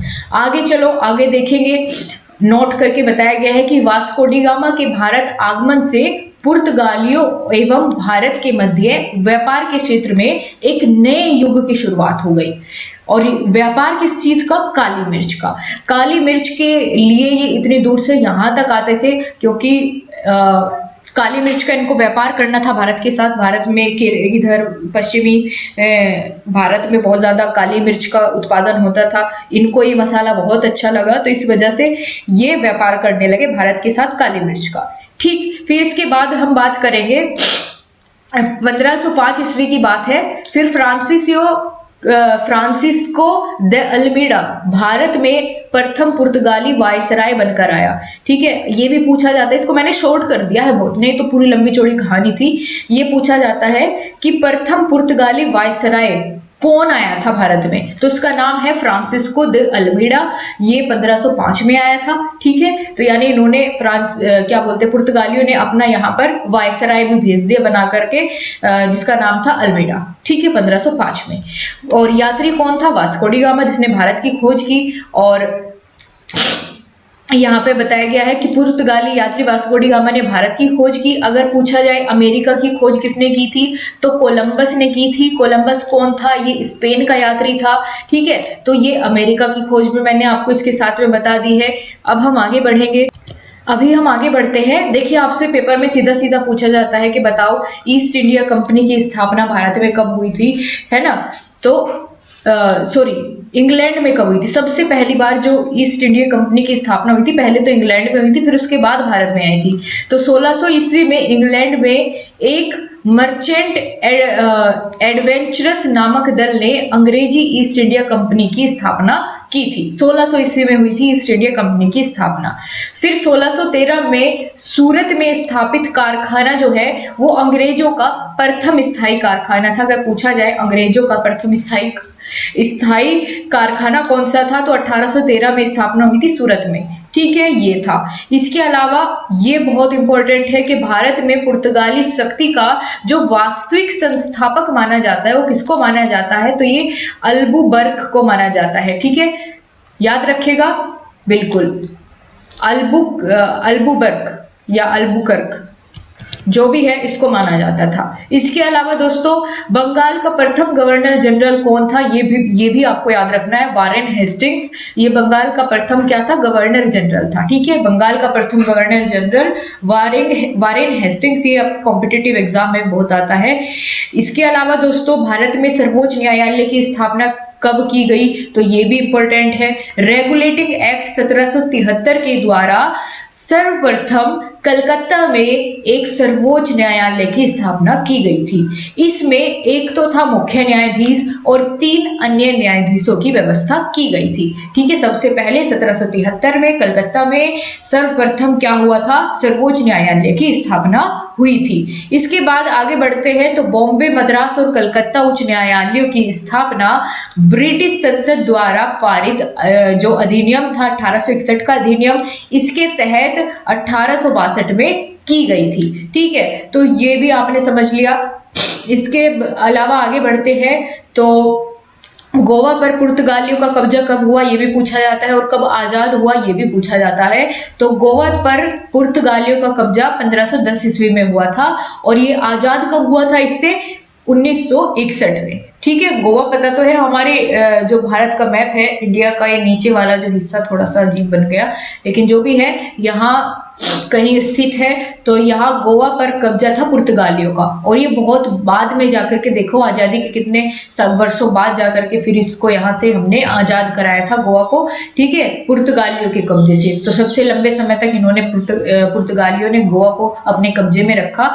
1961 में जाकर के ये आज़ाद हुआ था। ठीक है, अंग्रेज 1600 ईस्वी में भारत आए थे और इनके साथ आई थी इंग्लैंड की महारानी एलिजाबेथ। कौन, एलिजाबेथ। इसके अलावा दोस्तों, पुर्तगालियों के पश्चात जो है डच आए भारत में, लेकिन स्थापना कर दी थी इनसे पहले ईस्ट इंडिया कंपनी ने। ठीक है, डच से पहले ईस्ट इंडिया कंपनी की स्थापना अंग्रेजों ने कर दी थी। इसके बाद दोस्तों डच कंपनी आई। नीदरलैंड, हॉलैंड के व्यक्तियों को डच कहते हैं, ये आपको पता हो। इसके अलावा दोस्तों फिर यहाँ पर जब डच आए और अंग्रेज पहले से थे, तो डचों ने जब आने की कोशिश की तो अंग्रेजों को लगा भाई हमारे हाथ से ये निकल जाएगी सत्ता, तो उनका विरोध किया। ठीक है, अपने आप तो यहाँ पर जमकर बैठ गए अंग्रेज, लेकिन फिर जो कोई और भी आता था, फ्रांसीसी जो कोई और आते थे, फ्रांसीसी, डच, उन सब के साथ इन्होंने लड़ाई की बढ़िया अंग्रेजों ने। तो उसी लड़ाई में एक लड़ाई है वेदरा का युद्ध या वेदरा की लड़ाई, जो आपकी 59 में हुई थी। ठीक है, और ये इंपॉर्टेंट है इसीलिए लिखी है, नहीं तो हुई तो बहुत सारी है, लेकिन ये याद रखिए आप, वेदरा का युद्ध अंग्रेजों और डचों के बीच में हुआ। अंग्रेजों की तरफ से जो नेतृत्व कर रहा था वो रॉबर्ट क्लाइव था, जो कि बहुत ही चतुर था, और इधर डचों की तरफ से मीर जाफर था, और अंग्रेजों ने डचों को यहाँ पर क्या दी, मात दे दी, हरा दिया। ठीक, फिर इसके बाद 1746 से 48 तक एक युद्ध चला जिसको कर्नाटक का युद्ध कहते हैं, और ये पहला कर्नाटक का युद्ध था, प्रथम कर्नाटक युद्ध। ये अंग्रेज और फ्रांसीसियों के बीच में हुआ। ठीक है, अंग्रेजों और फ्रांसीसियों के बीच में हुआ। अंग्रेजों की तरफ से फिर से रॉबर्ट क्लाइव लड़ रहा था, और फ्रांस की तरफ से कौन था, फ्रांसीसी गवर्नर। इसमें जो है ये युद्ध जब इतने लंबे समय तक, देखो कितने साल चला, ठीक है, तो कई सालों तक जब ये चलता रहा, युद्ध खत्म होने का नाम ही नहीं ले रहा था, तो इन्होंने आपस में संधि कर ली। और संधि, कौन सी संधि हुई अंग्रेजों और फ्रांसीसियों के बीच, तो ये एक्सला स्पेल की संधि हुई, और इसके साथ ही ये युद्ध फिर समाप्त हो गया। इसमें जीता हारा कोई नहीं, बीच में संधि हो गई दोनों की। फिर दूसरा कर्नाटक का युद्ध हुआ 1748 में। जैसे ये खत्म हुआ, दूसरा शुरू हो गया। ठीक है, तो पहले युद्ध भी तो इतने लंबे लंबे समय तक चलते थे। फिर इसके बाद तृतीय कर्नाटक युद्ध 1756 से 1763 तक चला। तो ये टाइम पीरियड इसका आपको याद रखना है कि प्रथम कर्नाटक युद्ध, द्वितीय कर्नाटक युद्ध और तृतीय कर्नाटक युद्ध कब कब हुआ। ठीक है, ये आप टाइम इसका याद रख लीजिए, लगभग लगातार हुआ है, बस यहाँ पर 2 साल का गैप हुआ फिर चला। ठीक है, तो ये हो गए हमारे कौन कौन से युद्ध हमने देखने थे। अब हम देखेंगे फ्रांसीसी जो भारत में आए थे, तो इनकी जो पराजय हुई थी अंग्रेजों के साथ, और ये क्यों हारे, इसके क्या कारण थे इनकी पराजय के, तो उसके कारण देखते हैं। फ्रांस की यूरोप में रुचि, और फ्रांस की शासन प्रणाली, कंपनी गठन का प्रारूप, नौसैनिक कमजोरी, है ना, इनके नौसैनिक कमजोरी थी, मतलब इतने ज्यादा बलशाली नहीं थी, या इनके पास इतने संसाधन उतने नहीं थे जितने कि अंग्रेजों के पास थे। और बंगाल में अंग्रेजी सफलता का प्रभाव, तो ये सब कुछ कारण थे फ्रांसीसियों की पराजय के, ये पूछ लिए जाते हैं कभी कभार आपसे। ठीक है, इसके अलावा दोस्तों बांडीवास का युद्ध हुआ, ये भी फ्रांसीसी और अंग्रेजों के बीच हुआ। जीता कौन, अंग्रेज। भाई अंग्रेज तो बड़े चालाक थे शुरुआत से, तभी तो सबसे ज्यादा लंबे समय तक ये टिके रहे। ठीक है, हमारे ऊपर राज करते रहे। फिर हुआ, ये सबसे इंपॉर्टेंट है, ये याद रख लेना, और कोई रखना मत रखना, लेकिन ये और इसके बाद एक और बताऊंगी, वो दोनों तो आपको याद रखने ही रखने हैं। ये है प्लासी का युद्ध। ये किस किस के बीच हुआ, अंग्रेजों के और बंगाल के नवाब के साथ ये युद्ध हुआ। बंगाल का नवाब कौन था, सिराजुद्दौला, और अंग्रेजों की तरफ से जो नेतृत्व कर रहा था वो कौन था, रॉबर्ट क्लाइव ही था। अब ये जो बंगाल का नवाब था तो ये भी पूरा बलशाली, लेकिन इसके साथ जो है वो आप कैसे कह सकते हैं कि देशद्रोह नहीं, मतलब क्या बोलते हैं, जब अपना ही कोई आदमी जो है वो धोखा दे दे, तो वो वाली चीज हो गई थी इसके साथ। इसका सेनापति था मीर जाफर, सिराजुद्दौला का। तो ये सिराजुद्दौला का जो सेनापति था, ये जाकर के अंग्रेजों के साथ मिल गया, है ना, और अंग्रेजों की तरफ से अपने नवाब के साथ इसने वो कर दी, बगावत कर दी अपने नवाब के साथ, और जिसकी वजह से फिर सिराजुद्दौला को इसमें हार का सामना करना पड़ा था, क्योंकि इसके अपने आदमी नहीं, सेनापति ही जब धोखा दे दे तो सेना तो क्या करेगी फिर। ठीक है, तो 1757 में प्लासी का युद्ध हुआ था, ये आप याद रखिएगा। अंग्रेजों के और बंगाल के नवाब के बीच हुआ था, जो कि सिराजुद्दौला था। और कई बार पूछ लिया जाता है कि सिराजुद्दौला का जो सेनापति था वो कौन था, मीर जाफर था। अंग्रेजों की तरफ से रॉबर्ट क्लाइव था। ठीक है, इसकी वजह से क्या हुआ, जब अंग्रेज यहाँ जीत गए तो ईस्ट इंडिया कंपनी की शक्ति बढ़ गई, है ना, भारत में ब्रिटिश साम्राज्य का श्री गणेश हो गया। भाई यहीं से शुरुआत हो गई और पूरी तरीके से इन्होंने कब्जा लिया। आगे बात करेंगे 1764 का बक्सर युद्ध, एक ही है, आप याद रख लेना। ठीक है, एक तो प्लासी का युद्ध और बक्सर का, ये दोनों तो जरूर याद रखने हैं आपको। तो 1764 में हुआ बक्सर का युद्ध, अंग्रेजों के और यहाँ पर आपका मीर कासिम के बीच में ये जो है लड़ाई हुई। और जो अंग्रेजों की तरफ से नेतृत्व करता था इसमें हेक्टर मुनरो था। ठीक है, और इधर मीर कासिम, सुजाउद्दौला और शाह आलम द्वितीय, ये अलग अलग जब इन्हें लगा कि भैया अंग्रेज तो हमारे ऊपर भारी पड़ रहे हैं, तो अवध का नवाब, दिल्ली का सम्राट, ये सारे आपस में एक साथ मिल गए कि भाई अकेले को तो ही हमें हरा देगा एक एक करके, क्यों ना सारे साथ आ जाओ, अभी भी समय है, तो सारे साथ मिल करके लड़ेंगे। तो जीत सकते हैं, नहीं तो फिर तो हमारी बारी आनी ही आनी है। लेकिन फिर भी ऐसा नहीं हो पाया, अंग्रेज जो है यहाँ पर भारी पड़े और इन्होंने इस युद्ध के बाद जो है पूरी तरीके से सत्ता स्थापित कर ली भारत में अपनी, अंग्रेजों ने। ठीक है, तो ये युद्ध आपको ध्यान रखने हैं। अब हम आगे चलेंगे और यहाँ पर एक और यहाँ पर इसके बारे में आप देखेंगे इस चैप्टर में जो दिया गया है आपका आंग्ल मैसूर युद्ध। ठीक है, आंग्ल मैसूर युद्ध ये किस किस के बीच हुआ था? मराठों के बीच में, और मराठों के साथ साथ इधर अंग्रेज भी थे और इधर हैदर अली, इन दोनों के बीच में हुआ था। लेकिन ये संधि के द्वारा समाप्त हो गया था, इसमें मद्रास की संधि हुई थी। तो ऐसा पूछ लिया जाता है कि मद्रास की संधि किस युद्ध में हुई? तो प्रथम आंग्ल मैसूर युद्ध में, जो कि 1767 में हुआ था। ठीक है, अब डुप्ले की नीति समझ लो आप लोग। डुप्ले की नीति कौन कौन सी थी? तो कौन था डुप्ले? पहले तो यही देख लो कि फ्रांस के महान सेना नायक था ये फ्रांसीसियों का। और डुप्ले की गणना विश्व के उन महान सेना नायकों और राजनीतिज्ञों में की जाती है जिनका इतिहास में अपना विशिष्ट स्थान हो, है ना। तो ये कैसे इसकी नीति को इतना इम्पोर्टेंस दी गई है आपको पढ़ने को भी मिलेगा। तो क्योंकि इसने अंग्रेजों की जो शक्ति थी उसका दमन करा, इसके अलावा भारतीय शासकों के झगड़े में हस्तक्षेप किया इसने, और भारतीय सेनाओं के प्रयोग की नीति अपनाई डुप्ले ने। तो ये डुप्ले की कुछ नीति थी, यहाँ पर इसने किस तरीके से शासन किया। ठीक है, तो ये हो गया। अब हम आगे बढ़ेंगे, आगे हम देखेंगे इलाहाबाद की संधि। ये भी आपका टॉपिक आता है सामाजिक अध्ययन में। मैंने बताया था ना कि बहुत लेंथी सिलेबस है, तो 2 क्लासेस में ही आपका कवर हो पाएगा। अभी 1 घंटे से ज़्यादा का समय हो गया है मुझे भी बोलते बोलते, तो हम लोग थोड़ा सा रेस्ट लेते हैं 2 मिनट का। आप भी आंखें बंद करके थोड़ा सा रेस्ट ले लीजिए और फिर से उसी एनर्जी के साथ शुरू करिए, क्योंकि आज ही आपको ये सब्जेक्ट खत्म करना है। 5-6 दिन का आपको वो नहीं रखना कि भाई थोड़ा थोड़ा करेंगे, आज खत्म करो इसको अच्छे से। आपको एक पॉजिटिव एनर्जी फील होगी, लगेगा कि हाँ मेरा ये भी सब्जेक्ट कंप्लीट हो गया है और हो ही गया है। ठीक है, बस ये समझो। तो अभी आती हूँ मैं भी थोड़ा सा पानी पी के, और तब तक आप लोग भी थोड़ा रेस्ट करिए। तो आपका टॉपिक शुरू होता है इलाहाबाद की संधि, और यहाँ पर इसमें 2 संधि है, इलाहाबाद की प्रथम संधि और द्वितीय संधि, दोनों के बारे में समझेंगे। ये आपके जो सिलेबस है उसमें बढ़िया सा टॉपिक दिया गया है। तो इलाहाबाद की प्रथम संधि क्या थी, कब हुई, इसमें कौन कौन सी शर्तें रखी गई, ये चीज़ें हमें इसमें जाननी होंगी। तो दोस्तों पहले हम बात करेंगे इलाहाबाद की प्रथम संधि की, जो कि 1765 में हुई थी, 12 अगस्त 1765 को। और ये जो संधि थी वो मुगल सम्राट शाह आलम द्वितीय और इसके साथ बंगाल के नवाब निजामुद्दौला और इसके साथ कलाइव के हस्ताक्षर के साथ इसका जो संधि थी ये हुई थी इनके बीच में। और इस संधि की कुछ शर्तें रखी गई थी कि भाई जो मुगल सम्राट शाह आलम द्वितीय था उसने बताया कि भाई 12 अगस्त के फरमान के जरिए बंगाल, बिहार और उड़ीसा की दीवानी कंपनी को दे दी जाए, है ना।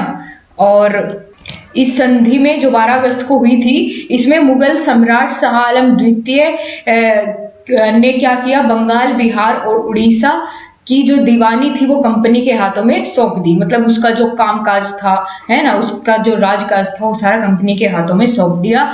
उधर फिर सम्राट को अवध के नवाब से कड़ा और इलाहाबाद के जिले लेकर दे दिए गए। और इसके अलावा मुगल सम्राट को 26 लाख रुपए प्रति वर्ष पेंशन के रूप में दिए जाने का इसमें इस संधि में निर्णय लिया गया था। ठीक है, अब इसके बाद फिर होती है इलाहाबाद की दूसरी संधि, ये 1765 में 16 अगस्त को होती है। और यह संधि अवध के जो नवाब थे शुजाउद्दौला और कलाइव के बीच में हुई थी। ठीक है, कंपनी को अवध से कर मुक्त व्यापार की सुविधा इसमें उपलब्ध कराई गई संधि में। और अवध का राज्य कड़ा और इलाहाबाद को छोड़कर नवाब को वापस मिल गया था, ये इनके स्थान थे। ठीक है, इलाहाबाद और कड़ा इसको वापस, इसके राज्य को वापस इसको ही दे दिया गया। फिर कंपनी को 50 लाख रुपए एवं चुनार का दुर्ग अवध से प्राप्त हुए थे। ये थी जो है इलाहाबाद की दूसरी संधि। अब हम आगे बात करेंगे, हमारा नेक्स्ट टॉपिक शुरू हो जाता है और ये टॉपिक यही समाप्त होकर के अब हम अगले टॉपिक पर बात करेंगे। यूनिट नंबर 6, इसमें हम लोग जानेंगे कि भारत में अंग्रेजी साम्राज्य की स्थापना कैसे कैसे होती है, कौन कौन से गवर्नर जो है भारत में अंग्रेज बनाते हैं। ठीक है, कौन पहला गवर्नर जनरल था, कौन गवर्नर था, कौन फिर भारत का जो है गवर्नर जनरल बना, इनके काम क्या क्या थे, यहाँ से पेपर में आ जाता है कौन कौन से जो ये गवर्नर जनरल बने, इन्होंने क्या क्या काम किया अपने अपने शासनकाल में, इनके बारे में हम लोग देखेंगे। तो सबसे पहले बात करेंगे रॉबर्ट क्लाइव की। रॉबर्ट क्लाइव कौन था? बंगाल का पहला गवर्नर था। ठीक है, ये वही रॉबर्ट क्लाइव है जिसने प्लासी के युद्ध का नेतृत्व किया था। तो आपको पता होना चाहिए, सबसे जरूरी बात इसमें यही है कि ये बंगाल का पहला गवर्नर बना था। ठीक है, पहला गवर्नर, ये इस नाम पर आप ध्यान देंगे क्योंकि आगे जो नाम मैं बताने वाली हूँ उसमें बस चेंज इतना होगा कि वो गवर्नर के साथ जनरल लग जाएगा। ठीक है, तो ध्यान दीजिएगा, बंगाल का पहला गवर्नर, खाली गवर्नर कौन बना? Robert Clive. ठीक है, भारत में अंग्रेजी शासन का जन्मदाता इसको कहा जाता है और इसने भारत में द्वैध शासन को आरंभ किया। ठीक है, तो ये हो गई पहले रॉबर्ट क्लाइव की बात। जो जरूरी है सिर्फ उतना उतना जानते चलेंगे। वॉरेन हेस्टिंग्स की अगर बात करें, ये था बंगाल का पहला गवर्नर जनरल। क्या था? Governor general. अभी ऊपर हमने क्या जाना था कि खाली गवर्नर कौन था? Robert Clive. फिर उसके बाद पहला गवर्नर जनरल बनाया गया वॉरेन हेस्टिंग्स को। प्रथम रेगुलेटिंग एक्ट 1773 क्या बोलते हैं, जो रेगुलेटिंग एक्ट था वो 1773 में आया था। इसके अलावा जो द्वैध शासन इससे पहले वाले गवर्नर ने शुरू किया था, इसको इसने समाप्त किया। इसने उच्च न्यायालय की स्थापना वॉरेन हेस्टिंग्स के समय में हुई, कलकत्ता में 1774 में, जिसके बारे में हमने ऊपर अभी थोड़ी देर पहले जाना था। तो उच्च न्यायालय की स्थापना की गई, जिसका प्रथम न्यायाधीश कौन बना? तो एलिजार्ड इम्पे। ठीक है, एलिजार्ड इम्पे ये पहले न्यायाधीश बने थे। इसके अलावा प्रथम आंग्ल मराठा युद्ध हुआ इसके शासनकाल में, जिसमें सालाबाई संधि के द्वारा वो समाप्त हो गया। फिर प्रथम मदरसे की स्थापना भी वॉरेन हेस्टिंग्स के समय में हुई, कलकत्ता में 1781 में। फिर बनारस संस्कृत विद्यालय जो है, बनारस संस्कृत विद्यालय, ये भी इसी के समय में जोनाथन डंकन के द्वारा जो है स्थापित किया गया। ठीक है, बनारस संस्कृत विद्यालय वॉरेन हेस्टिंग्स के समय की बात चल रही है। अब हम बात करेंगे लॉर्ड कॉर्नवालिस। लॉर्ड कॉर्नवालिस ये भारत में जो नागरिक सेवा का जनक इसको माना जाता है। ठीक है, सिविल सेवा व पुलिस का जनक भी इसको माना जाता है। स्थायी बंदोबस्त की शुरुआत इसने की थी। ठीक है, इतना इसके बारे में जानना था लॉर्ड कॉर्नवालिस के। और सबसे बड़ी बात जो पूछी जाती है इसके बारे में वो ये है कि इसका मकबरा कहाँ स्थित है। कॉर्नवालिस का मकबरा जो है उत्तर प्रदेश के गाजीपुर में स्थित है। कहाँ है? उत्तर प्रदेश के गाजीपुर में स्थित है। आप लोग फालतू के कमेंट बिल्कुल भी ना करें, क्लास में ध्यान दीजिए। कमेंट में आपके अब नहीं देखूंगी क्योंकि मैराथन क्लास है, मुझे पता है, मुझे समय से पहले पूरा कराना है। अगर मैं आपके कमेंट्स बीच में लेती रहूंगी तो ये 2 घंटे की जगह 4 घंटे की क्लास चली जाएगी और समझ कुछ नहीं आएगा। तो इसलिए आज मैराथन क्लास रखी गई है। आज आप लोग शांति से बने रहो, कोई भी परेशानी होती है लास्ट में बताना मुझे, बीच में मैं नहीं सुनने वाली। ठीक है, तो ये मैराथन नहीं तो अधूरी रह जाएगी, इसलिए आपके कमेंट्स में नहीं देख पा रही हूँ। अभी आगे बढ़ो। Lord Wellesley. लॉर्ड वेलेस्ली की अगर बात करें तो इसे सहायक संधि का जनक माना जाता है। बंगाल का शेर इसको बोला जाता है। इसने फोर्ट विलियम कॉलेज की स्थापना की थी कलकत्ता में 1800 ईस्वी में। ठीक है, फोर्ट विलियम कॉलेज की स्थापना लॉर्ड वेलेस्ली ने की। इसके बाद Lord William Bentinck. Lord William Bentinck Bharat का प्रथम गवर्नर जनरल बना। ठीक है, वो कौन सा था? वो बंगाल का था जिसके बारे में ऊपर बात करी। ये कहाँ का है? ये भारत का कहलाया, भारत का। ठीक है, भारत का प्रथम गवर्नर जनरल कौन बना? लॉर्ड विलियम बेंटिंग बना। इसने बहुत सारे सही सही काम किए, जैसे सती प्रथा पर रोक लगा दी, है ना, ठगी प्रथा का अंत कर दिया। इसके अलावा इसने मैकाले की जो शिक्षा पद्धति थी उसका अनुमोदन किया। मैकाले की शिक्षा पद्धति क्या थी? उसने कहा था कि शिक्षा का माध्यम और उच्च स्तरीय प्रशासन की भाषा जो है वो अंग्रेजी होनी चाहिए। मैकाले की शिक्षा नीति थी ये कि भैया अंग्रेजी को इसने बहुत बढ़ावा दिया था यहाँ पर। उसके बाद बात करेंगे, बहुत इंपॉर्टेंट है, लॉर्ड डलहौजी। इसने जो है ब्रिटिश साम्राज्य का सबसे ज्यादा विस्तार किया लॉर्ड डलहौजी ने। और इसके अलावा दोस्तों इसने व्यापगत का सिद्धांत या व्यापगत, ये एक ही चीज है, बस नाम अलग अलग है। लॉर्ड डलहौजी ने राज्य हड़प नीति जो चलाई थी, डॉक्ट्राइन ऑफ लैप्स इसको इंग्लिश में कहा जाता है और एक और नाम से जाना जाता है व्यापगत का सिद्धांत, ये बनाया। यानी अगर किसी भी जो राज्य था उसका कोई भी शासक या उत्तराधिकारी अगर नहीं होता था तो उसको ये हड़प लेते थे। ठीक है, तो ये राज्य हड़प नीति इसने चलाई। जैसे झांसी में जो झांसी की रानी लक्ष्मीबाई थी, तो उनका कोई उत्तराधिकारी नहीं था। ठीक है, वो कहते थे कि हम इसको नहीं मानेंगे, अगर आपने ये गोद लिया हुआ पुत्र है हम इसको नहीं मानते, आपका कोई उत्तराधिकारी नहीं है, तो उनके राज्य को हड़प लिया। ठीक है, इस तरीके से इन्होंने कई सारे जो है जगहों पर कब्जा कर लिया था, जैसे सितारा। ठीक है, सितारा रियासत का अपने आप में विलय कर लिया था, मिला लिया था। फिर लॉर्ड डलहौजी के समय में भारत की जो ग्रीष्मकालीन राजधानी बनाई गई थी, ठीक है, भारत की ग्रीष्मकालीन जो है वो राजधानी कौन सी बनाई गई थी, ये तो मैं यहाँ लिखना भूल ही गई कि किसको बनाया राजधानी, तो शिमला को। ठीक है, तो यहाँ शिमला ये ग्रीष्मकालीन राजधानी बनाई गई थी इसके समय में। इसके अलावा दोस्तों इसके समय में आईआईटी रुड़की, ठीक है, रेल सेवा, डाक सेवा की शुरुआत हुई थी। और पहली रेल कहाँ से कहाँ तक चली थी और कब चली थी, तो पहली रेल मुंबई से ठाणे तक जो है वो चली थी, और 16 अप्रैल 1853 को, ये इंपॉर्टेंट है, पहली रेल कहाँ से कहाँ तक चली और कब चली। ठीक है, 1853 में पहली रेल चली थी लॉर्ड डलहौजी के समय में। फिर हम आगे बात करें तो सिविल सेवा के लिए जो कॉम्पिटिटिव एग्जाम होता है, परीक्षा होती है, उसको शुरू किया था लॉर्ड डलहौजी ने। अच्छा, एक बार जल्दी से मुस्कुरा दीजिए क्योंकि आपका जो हिस्ट्री का पोर्शन है वो खत्म हो चुका है। अब हम आगे बढ़ेंगे, ज्योग्राफी वाले पोर्शन आपका शुरू होगा एसएसटी में, तो फटाफट आगे बढ़ते हैं और शुरुआत करते हैं। लगभग 20 मिनट और हम इस क्लास को लेंगे, तब इसको समाप्त करेंगे, क्योंकि फिर हम बिल्कुल मिडिल में होंगे, है ना। लगभग आधा सिलेबस कवर करते ही हम इस क्लास को वाइंड अप करेंगे, देन अगले पार्ट में फिर आगे से शुरुआत करेंगे। ओके गाइस, तो चलो फिर नेक्स्ट यूनिट की शुरुआत करेंगे, यूनिट नंबर 7, जिसका नाम है जीव मंडल, प्राकृतिक प्रदेश एवं जनजीवन। अच्छा, सबसे पहले हमें यही पता होना चाहिए कि जीव मंडल क्या होता है। भाई जीव मंडल तो बता दो है क्या। तो पृथ्वी के धरातल पर वह सीमित क्षेत्र जहां भूमि, जल और वायु परस्पर संपर्क में आते हैं, वही क्या कहलाता है, जैव मंडल कहलाता है। ठीक है, जहां पर क्या होता है, भूमि भी हो, जल भी हो, वायु भी हो, वही क्या है, जैव मंडल है। ओके, अब इसको हम जो है ताप कटिबंधों के आधार पर हम प्राकृतिक प्रदेशों का कुछ इस प्रकार से वर्गीकरण कर सकते हैं, उष्ण कटिबंधीय, शीतोष्ण कटिबंधीय, है ना। इस तरीके से हम इनका क्या कर सकते हैं, वर्गीकरण कर सकते हैं प्राकृतिक प्रदेशों का। तो सबसे पहले हम लोग देखेंगे प्राकृतिक प्रदेश मतलब वनों का। ठीक है, किसके आधार पर, ताप के आधार पर। तो पहला प्रकार कौन सा होगा, उष्ण कटिबंधीय प्रदेश।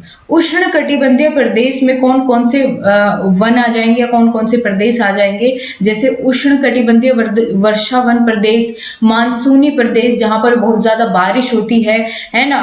फिर सवाना प्रदेश, उष्ण कटिबंधीय मरुस्थलीय प्रदेश, ये सभी किसके अंदर आएंगे, उष्ण कटिबंधीय के अंतर्गत आएंगे। फिर आता है शीतोष्ण कटिबंधीय, ये भूमध्य सागरीय जलवायु प्रदेश, शीतोष्ण मरुस्थलीय प्रदेश, स्टेपी प्रदेश, ये सब किस में आ जाएंगे, शीतोष्ण कटिबंधीय प्रदेश में। आगे मैं आपको बताऊंगी भी कि कौन कौन सा जो जैसे स्टेपी मैदान हो गया, है ना, और इसके अलावा प्रेयरी घास का मैदान हो गया, तो ये किस किस में आएंगे, ये आपको आगे टेबल की हेल्प से मैं समझाऊंगी।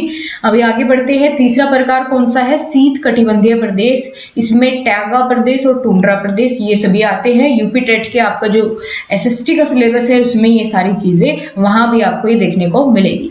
अब कुछ वन लाइनर की फॉर्म में कुछ फैक्ट्स यहाँ पर हम लोग जानेंगे इस चैप्टर से रिलेटेड, कि स्थानांतरित जो कृषि होती है उसको लैटिन अमेरिका में लैटिन भाषा का शब्द है मिल्पा कहते हैं, और अफ्रीका में फेंग के नाम से जानते हैं स्थानांतरित कृषि को। ठीक है, और इंडोनेशिया में लदांग कहते हैं किसको, स्थानांतरित कृषि को। अलग अलग देशों में अलग अलग नाम दिया गया है, जैसे अमेरिका में मिल्पा, अफ्रीका में फेंग, इंडोनेशिया में लदांग। ओके, और वन्य जीव जंतुओं की संख्या अफ्रीका के सवाना में क्या है, सबसे ज्यादा है, विश्व में सर्वाधिक है। वन्य जीव जंतुओं की संख्या अफ्रीका के जो सवाना घास स्थल है या मैदान है वहां विश्व में सबसे अधिक है, सर्वाधिक है। ऊंट को रेगिस्तान का जहाज कहा जाता है, आप सभी जानते होंगे। आगे बढ़ेंगे तो आगे हम लोग देखेंगे, एक होता है कोणधारी वन। कोणधारी वन, या इनको शंकुधारी वन भी कहते हैं। टैगा प्रदेशों में वातावरणीय अनुकूलन कर यहाँ के जो वन होते हैं, वनों में वृक्षों की जो पत्तियां होती है वो कोण बनाती है, कोण जैसी बन जाती है, जिसके कारण इसे शंकुधारी या कोणधारी वन कहा जाता है, क्योंकि इनकी पत्तियां जो है वो अनुकूलन करने के लिए कोण बनाती है। ओके, आगे बढ़े। टुंड्रा का जो शाब्दिक अर्थ होता है वह होता है बंजर भूमि। क्या होता है? बंजर भूमि होता है।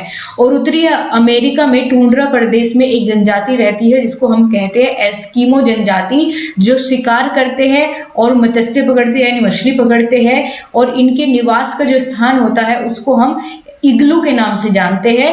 ठीक है, बर्फ से बना घर जो हिमशिलाओं से बने हुए होते हैं, यानी बर्फ की चट्टानों से ये इनके घर जो है वो बने हुए होते हैं। टुंड्रा प्रदेशों में भारत ने अपने अनुसंधान केंद्र बनाए हुए हैं, जैसे अंटार्कटिका पर भारत का दक्षिण गंगोत्री और मैत्री जो है ये क्या है? अनुसंधान केंद्र प्रमुख है। ठीक है, भारत ने अपने अनुसंधान केंद्र बनाए हुए हैं अंटार्कटिका में। कौन कौन से? दक्षिण गंगोत्री और मैत्री, ये भी आपका यूपी टेट के सिलेबस में है।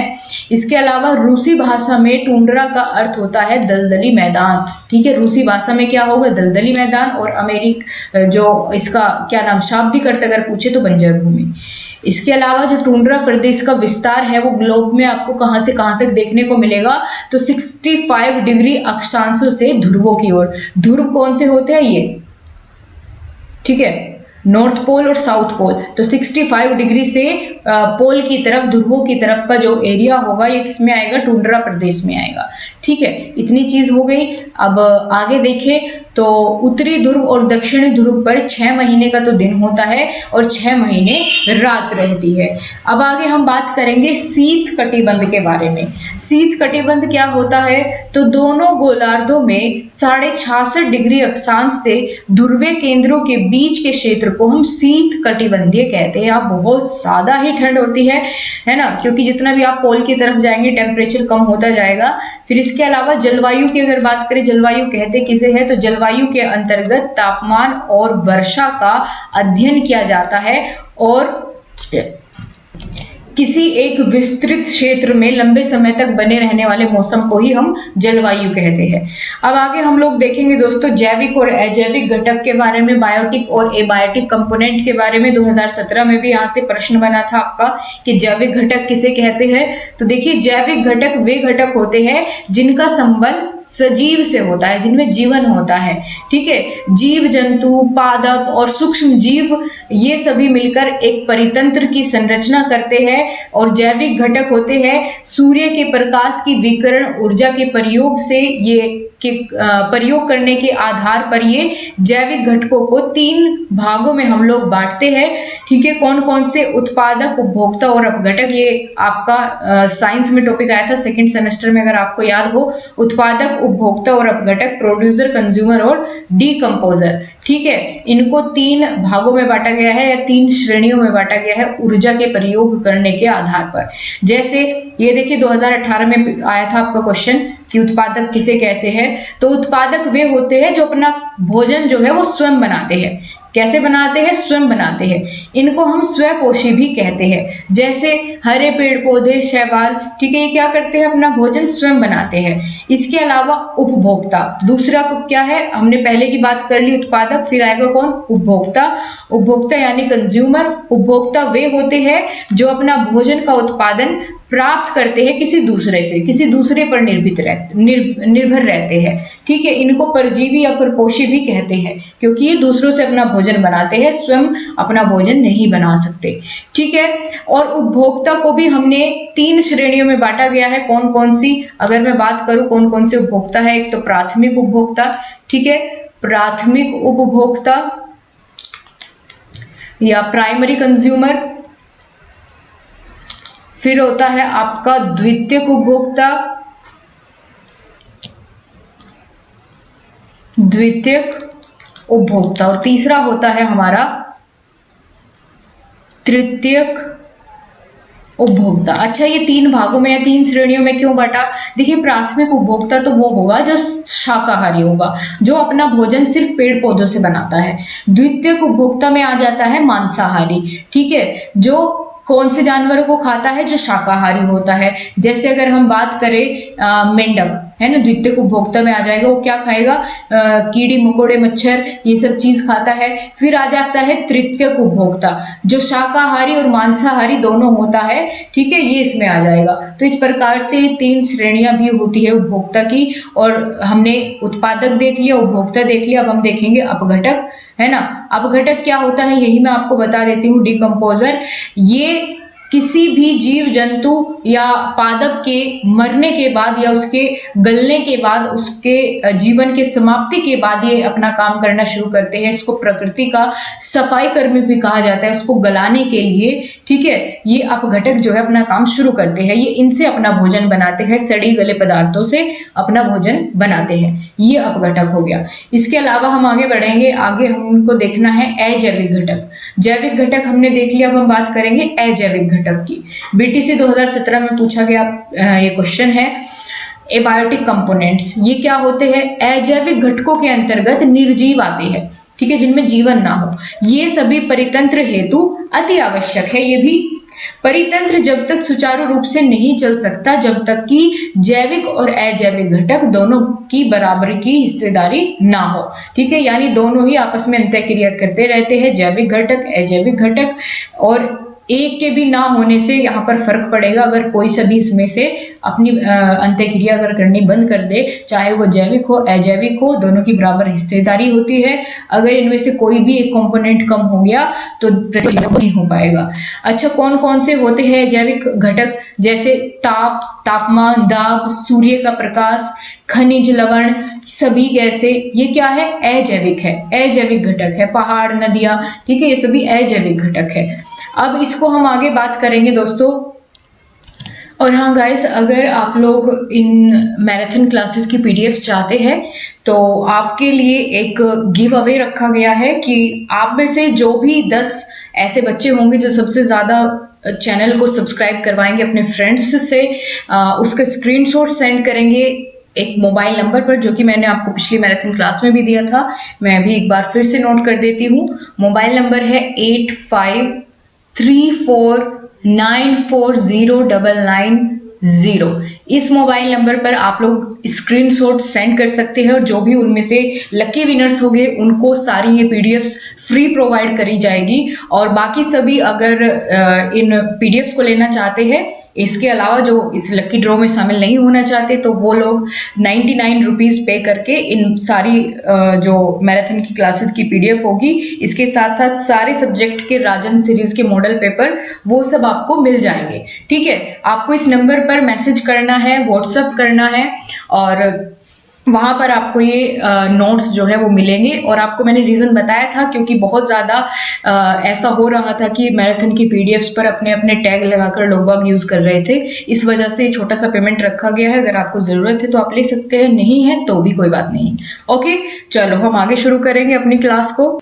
तो वहाँ पर आपकी टीम मेंबर से बात हो जाएगी। और इतना आप लोग सभी जानते हैं, इतना कोई बड़ी इस पे मैंने अमाउंट नहीं रखी है, छोटी सी, जिससे कि जिसको ज़रूरत है वही ले, कोई मिसयूज़ वाला ना ले, इसी वजह से रखी है, ठीक है। और बाकी आप लोग जानते ही है कि समय और टाइम, समय और मेहनत दोनों लगा हुआ है पीडीएफ्स को बनाने में। अब हम आगे देखेंगे, इसी टॉपिक को पूरा करते हैं आज की क्लास में, बस थोड़ा सा ही बाकी है ये वाला यूनिट।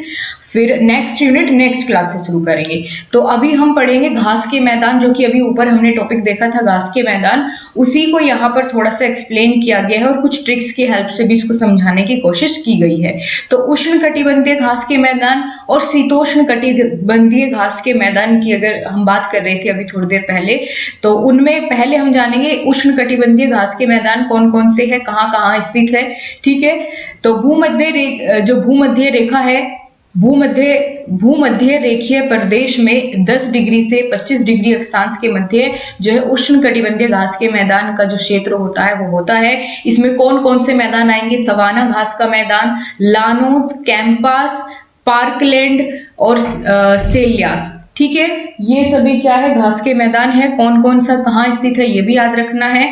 सवाना घास का मैदान अफ्रीका में है, लानोस वेनेजुएला में है, कंपास ब्राजील और अर्जेंटीना में है, इसके अलावा पार्कलैंड दक्षिण अफ्रीका में है, ठीक है, सेलियास अमेजन बेसिन में है। अब बात करेंगे शीतोष्ण कटिबंधीय घास के मैदानों की जो 30 डिग्री अक्षांश से 45 डिग्री अक्षांश के मध्य है। कौन कौन से आ जाते हैं शीतोष्ण कटिबंधीय घास के मैदानों में?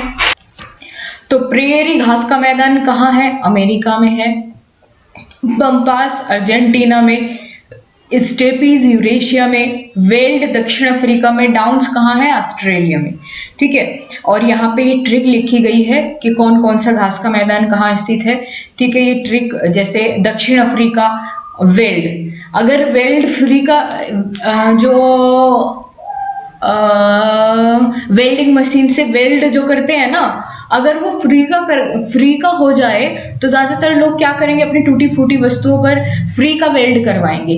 तो अफ्रीका से क्या बना? दक्षिण अफ्रीका से फ्री का क्या है? वेल्ड है। इस तरीके से ये ट्रिक आपको समझनी होगी, यहाँ पर लिखी गई है, ठीक है। अब हम आगे बढ़ेंगे और यहाँ पर आपका लास्ट टॉपिक आ जाता है जलवायु को प्रभावित करने वाले कारक और मौसम और जलवायु में अंतर। तो जलवायु को प्रभावित करने वाले कौन कौन से कारक है और जलवायु, पहले मैं आपको बता देती हूँ एक बार फिर से कि किसी भी बड़े इलाके का जो औसत मौसम होता है, जो कि एक लंबे समय से बना रहता है, उसी को हम साधारण से शब्दों में जलवायु कह देते हैं। अब जलवायु को प्रभावित करने वाले कौन कौन से कारक है वो आप लोग एक बार देख लीजिए, जैसे तापमान, आर्द्रता, वर्षा, मेघ, वायु वेग, वायु दिशा, ठीक है, ये सभी क्या है, ओलावृष्टि, ये सभी जलवायु को प्रभावित करने वाले प्रमुख कारक है। अब मौसम और जलवायु में एक बार अंतर देख लीजिए आप लोग। इसी के साथ हमारी क्लास आज की खत्म होगी। मौसम क्या है और जलवायु क्या है? मौसम जो है वो वायुमंडल की अल्पकालीन दशा को कहते हैं, यानी जो कुछ ही समय के लिए होता है और थोड़े थोड़े समय पर चेंज हो जाता है, पता भी नहीं चलता कब बारिश हो गई है ना, कब आंधी आ गई, कब धूप निकल गई। तो जो अल्पकालीन समय के लिए होता है उसको मौसम कहते हैं, और जो दीर्घ औसत दशाओं का परिणाम होता है वह क्या कहलाता है? जलवायु कहलाता है। मौसम के जो क्षेत्र है वो सीमित रहता है, मौसम का क्षेत्र। जलवायु का क्षेत्र काफी विस्तृत होता है। ऐसा नहीं कि भाई एक गांव की ही जलवायु देखी जाए, जलवायु पूरे देश की है ना, इस तरीके से देखी जाती है, एक विस्तृत क्षेत्र की। मौसम आप जगह जगह का अलग अलग देख पाएंगे, इसका क्षेत्र सीमित होता है।